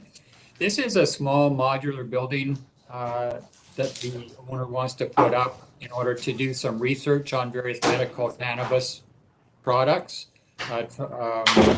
And we don't see it as onerous or a material impact on the property. So we're recommending that this development variance application be approved, Mr. Chair. Okay, thank you. I'll go to Director Knodel, please. You got a motion for this? Yes, I'd like to move this to the APC. They'd like to get a look at it, but I believe it's a good motion, or a good project, but it bears some looking at. Okay, so you're moving it to go to your APC. Thank you. Seconded. Thanks. Discussion on it? Seeing no hands, I'll call the question. All those in favor? Thanks. Opposed? Motion carries. Item B2, Board of Variance Appointments, CAO.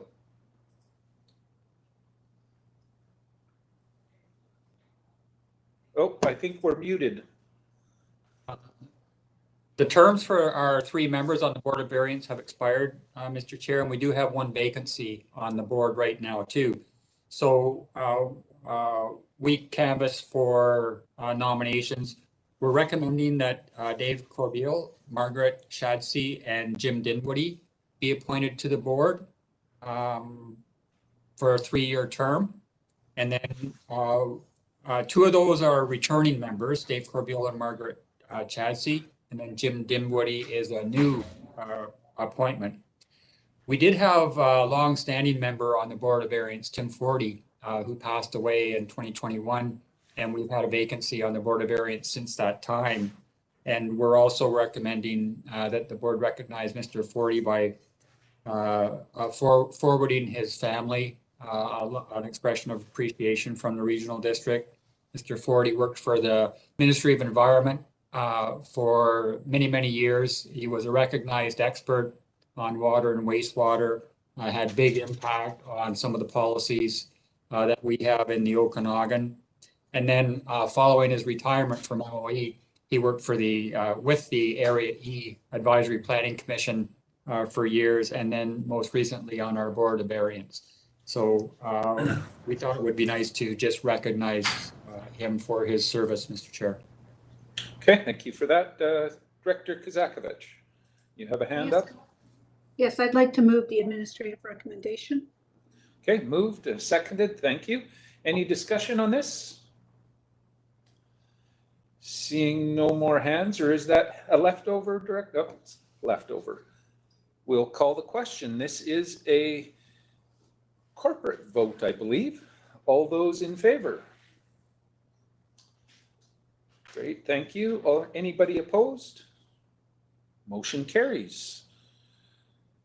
Down to C, Public Works, bylaws for the landfill, CAO. Thanks, Mr. Chair. We want to make some amendments to our landfill regulatory bylaw. And some of it is sort of housekeeping one. We want to change some definitions that are in. And then probably the most substantive issue on this is that there is right now an exemption for local governments disposing of construction waste at the landfills. And our landfills are not tax-based. They're paid for by the users of the landfill through tipping fees. So we think that an unfair advantage to the local governments, and we're recommending that that exemption be removed. Okay, looking for direction from the board on this. Someone willing to make the motion? A mover, seconder? Great, thank you. Discussion on this? Seeing any hands? Director Roberts, go ahead. Thank you to the chair. And just looking through here, do we have a good assumption or a guess in regards to how much that in the long term would be added to our budgetary cost? CAO? Again, Mr. Chair, our landfills are self-sufficient, so it's all based on users. We don't tax for the landfill. So I don't think it would have any budgetary impact. Okay. Unless it was us that was removing something that wanted to go there. So. Seeing no further hands, I'll call the question. All those in favor? Okay, hands can come down, thank you. Any opposed? Motion carries.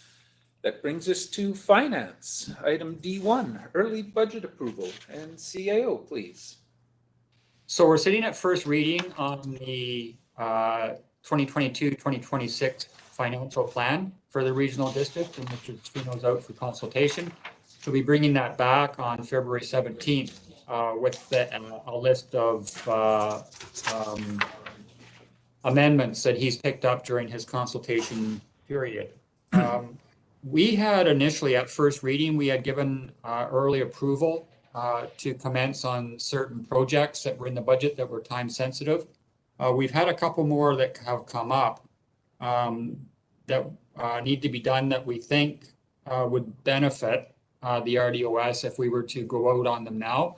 One is the renovations to the Similkameen Recreation Facility change rooms by getting out earlier rather than into the spring construction season. We believe that would be a benefit to that facility.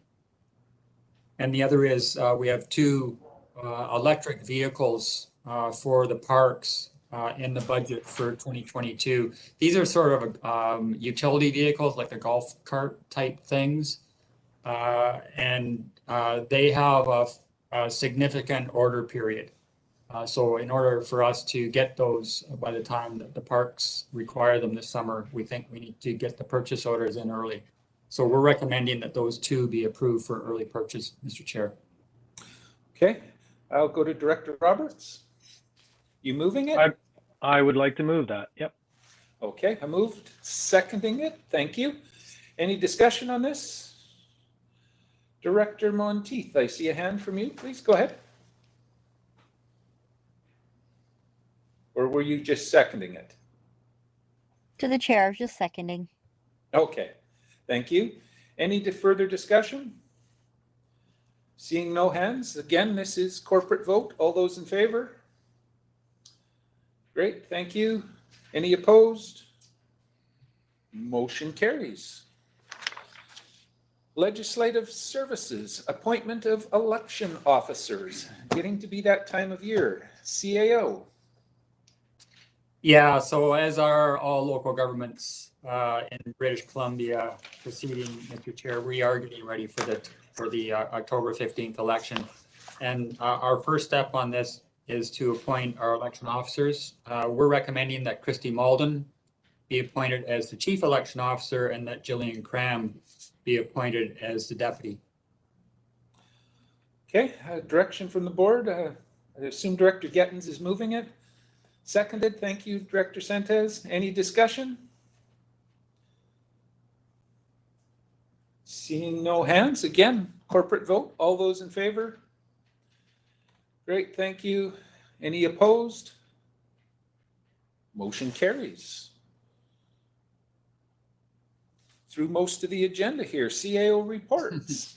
Back to you, CAO. We had E2, Mr. Chair. E2. Oh, the election procedures bylaw. Sorry about that. To you again, CAO. Yeah, so in 2021, I mean, during the COVID period, the province came out with some specific orders enabling local governments to do more things electronically. One of them was to allow eligible voters to vote by mail. So they've taken that from a public health order and they've entrenched it in legislation as long as a local government has included it in their election bylaw.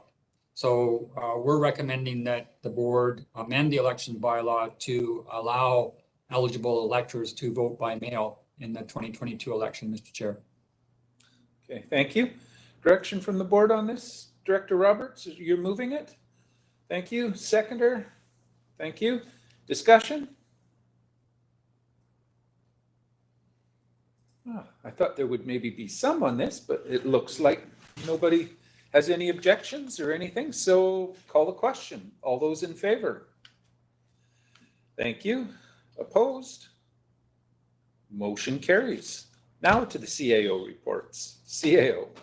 Nothing new from me, Mr. Chair. Okay, thank you. Chair's report. Not a lot to report there, but I was going to throw out an offer. Generally, when I was chair in the past, we had quite often met with the individual communities, municipalities, and electoral area directors individually or at their locations and see if there was anything that was of interest or something going on. So I'm not going to suggest we do that for everybody this time because it's late in the term, but I will throw it out there if there's anybody who wants to meet with myself and maybe the CAO if it's required on any items that are upcoming. Please contact me and we can put together a time that works and discuss some of these items. Director's motions. We do have one director's motion that was proposed last time, so I will go to Director Monteith for this one. Please go ahead. So would you like me to make the motion or discuss it? If you so choose. All right, I'd like to make the administration recommendation, please.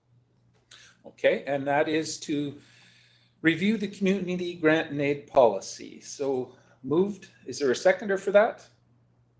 Thank you. Any discussion on this? Seeing no hands here, we'll call the question. All those in favor? Great, thank you. You have a question there, Mark? There's questions. Where was the question? Director Coyne, Senior. I see you now waving. Go ahead, please. So we're going to vote on that the RDOS review the electoral community grant and aid policy to remove and adjust time limits. So we're voting to have staff review it. Is that what we're voting on?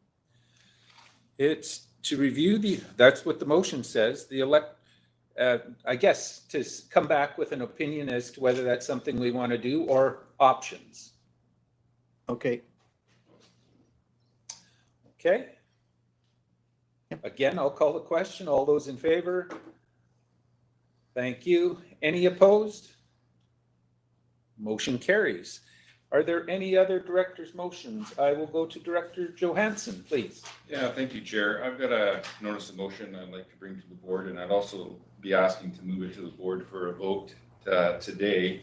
Just to give you a bit of background on it, I guess it's been at least probably about 6 or 7 months now that the South Okanagan Aquatic Center Advisory Committee was established, and this is was supposed to be a regional committee to look at the feasibility of whether a regional aquatic center could be built in the South Okanagan. At the time, Area C Director Pendergraft and Knodel and Area A Director Pendergraft did not contribute financially to the feasibility study, and so far have not been at the committee table. We had a meeting yesterday, and the committee feels strongly that Director Pendergraft and Director Knodel should really be part of the committee, not asking for any financial contribution, but I think moving together regionally, looking at the feasibility regionally of an aquatic center is something that's important, and we need to be moving forward together on that. So I'd like to bring forward the notice of motion that was discussed at the committee, is that the regional directors for Area C and Area A be appointed to the South Okanagan Aquatic Center Committee. Okay, is there a seconder for that?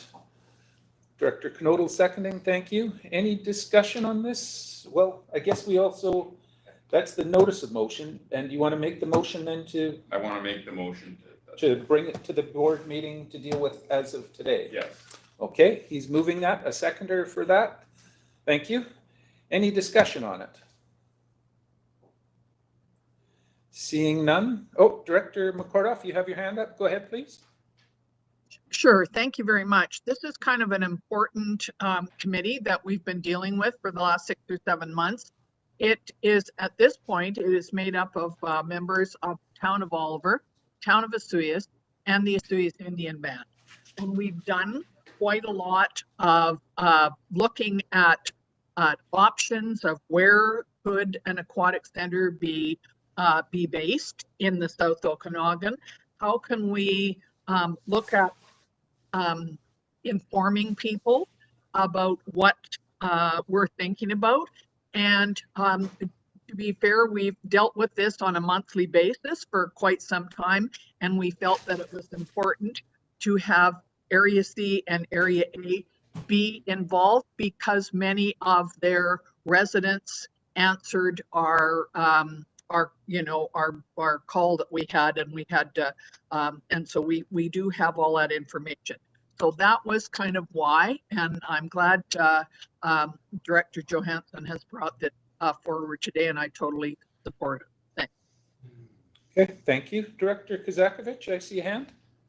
Well, thanks. I just wanted a point of clarification. So that's a notice of motion, but we're doing it as a motion now, correct? So do we It was a notice of motion, and then he asked to bring it forward to be dealt with at this meeting, yes. So the notice of motion was from 2 weeks ago? No, it would have been today he gave the notice, but he wanted it dealt with today. So do the we motion on the table right now is to deal with the notice of motion today. Yeah, 2/3 majority. Okay, Yeah. so we have to have the vote for 2/3 majority to allow. That's correct. Okay, just wanted to clarify. Thank you. Any further discussion on this? Seeing no hands, so this is to bring the motion forward to today's meeting. I'll call that question. All in favor? Thank you. Any opposed? Motion carries. So on the notice of motion, which is to appoint directors Pendergraft and Knodel to that committee, any discussion on that? Director Obrich? Yes, thank you. And I have a question, and I confess I know very little about this, and Director McCorduff just commented that you had what sounds like feedback from areas A and C. I don't know if I can read into that you didn't get feedback from Area D, but I'm real curious, how might this impact Area D? And is Area D on the map for a possible location? I think our community might be interested, but I know I haven't been involved in any discussions.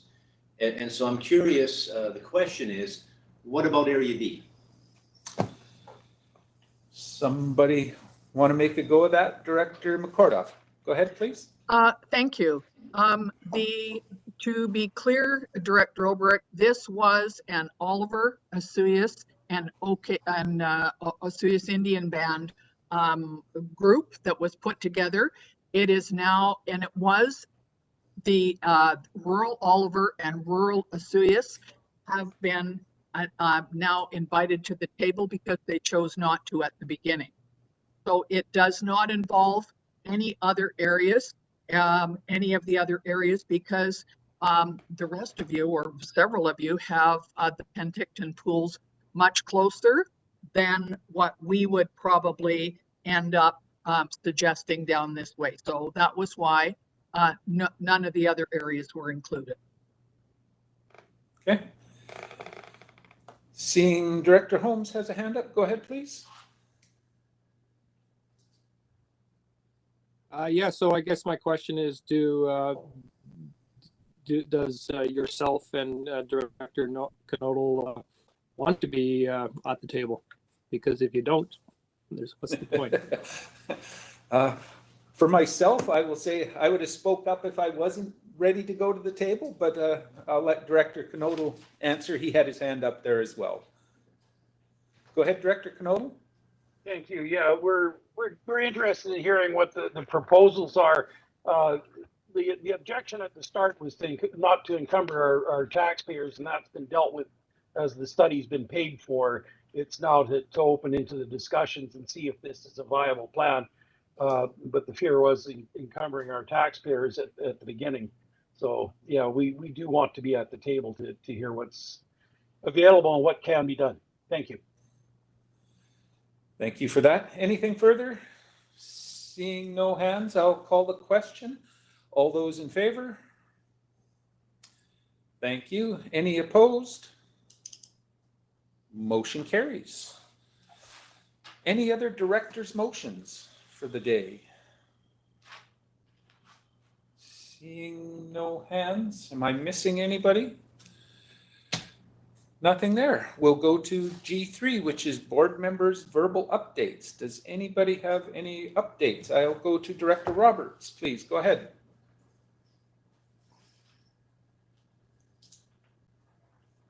Thank you to the chair. I just wanted to inform the board as a whole that I was contacted by the BCEHS manager, Joe Piscaric, with his apologies that he didn't come to the protective services today. And his stated reason is because there is a lot of deployment changes that are right in the process of changing, as well as management lines of, let's say, control in the valley, which would bring somebody else to the table. He's wanting to be a part of our next one so that then he will have all the appropriate answers to any questions that there might be, plus be able to have a more clear understanding of what BCEHS and the province is proposing.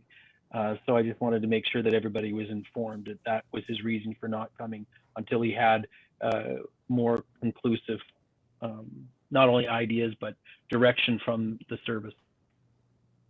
Okay, thank you for that. Director Gettins, you have a report from your area? Please go ahead. Yeah, thank you, Chair. It's actually from the Okanagan Film Commission, so I'm just hoping you indulge me here because I wasn't able to give an update last month.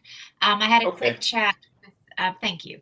I had a quick chat with John Summerland, and they've been incredibly busy. We've signed 16 new productions since January 1st, so it's just been in 1 month.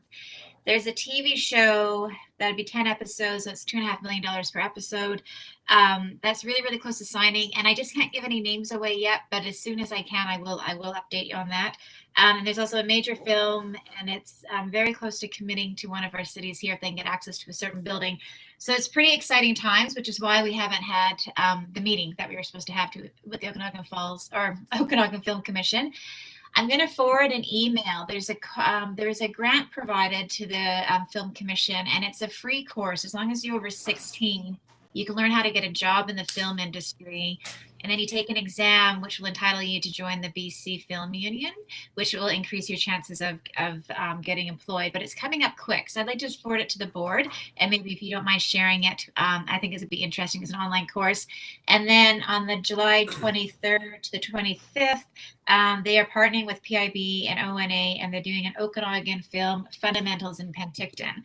So the goal is to have local crew. So if we got the right trained people here, we have our crew here. We don't have to bring people in from the Lower Mainland. So it's just exciting for them to continue down this trajectory and reinvest in the community. So that's all. I just wanted to share that so you know why I'm sending you all this email. Thank you. Thank you, Director Gettens. Anything else to report, Director Oberick? Please go ahead. Yes, thank you. And I'd like to comment on 3 updates. The first is with regard to the Area D service and boundary configuration study. That committee has been ongoing now for a number of months, and it's about to get interesting. There's going to be 5 public meetings in February. One on the 16th, another on the 17th, another on the 23rd, the 24th, and the 26th. These 5 meetings will be focused on specific parts of Area D. So for example, the Vassal Lake area, which could be of interest to members of this board and so on. And so I wanted to put an invite out to all members of the board who are interested. This will be in person and on computer. And if you want to see what people are saying or you want to contribute, I just want to make that clear that all members of the board know this is happening. You're welcome to participate. We have 2 more panel meetings coming. Those panel meetings also public open house, and there will be delegates brought in from other areas, for example, West Kelowna or Clearwater or Blind Bay, who've gone through this process. And again, everyone's welcome, questions are welcome, and I just wanted to give that brief update on governance. Second update real fast is regarding wastewater and water utility in Area D. The private waterworks, Mr. Angies is the principal.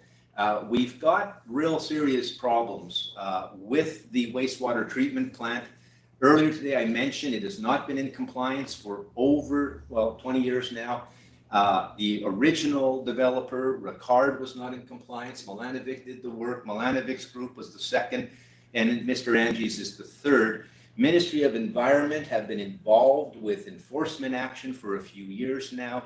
2019, some of you may remember, we had effluent going down the road, down the hill. Real serious issues, and it's a long story. Ministry of Environment is still engaged in enforcement action. As a result of that, the Regional District Development Services Department has a stop order on building development. I have lots of communication. Anybody who is interested, I'll give you more detail. Threats of litigation, upset, real serious concerns, people crying. I mean, this is pretty important stuff. And we had a meeting earlier in the week with Rolly Russell. He's going to be meeting with Minister Osborne soon to express concern on a few issues. We're dealing with both enforcement or bringing into compliance, but also community interest in a conversion of that utility to the local government. Really high percentage of utility user support for this. We're predicting over 80% support. And I'll be speaking further to Christy Malden and the CAO on this as it develops, but there's stuff happening pretty quick on that. And the third is the South Okanagan Chamber is engaged in an initiative to take a much more regional approach. And so they've contacted me, invited me to join as a liaison. I understand Oliver Council has appointed, I think, Amy Grimes as a liaison from that community. I understand the Suyus Council has I think Jim King as a liaison. I've spoken with the chair. I'm going to continue speaking with Christy Malden. I wanted to bring it to everybody's attention there is interest in possibly having the board have a liaison. My role would be at this moment limited to Area D. In the future, I may report again in a future director's update. But the thinking of the chamber is that people live in Oliver and work in Penticton or OK Falls or Osoyoos. Customers come from outside these areas, and they're really looking to collaborate with. They're inviting the First Nations communities. They're inviting us, and they want to have a regional approach on issues like sports tourism, agritourism, other business interests and supports. So that's an update from Area D. That's it, thanks. Thank you, Director Robrick. Anybody else have any reports from their area or something to mention? Wave if I'm missing anybody. I don't believe I am. Doesn't look like it. So we will move on to the end of the agenda, which is looking for a motion to adjourn. Moved, seconded, all in favor? Anybody opposed? We are done. Thank you, everybody. Have a great day. Thank you. I'm curious about the aquatic center. Can people from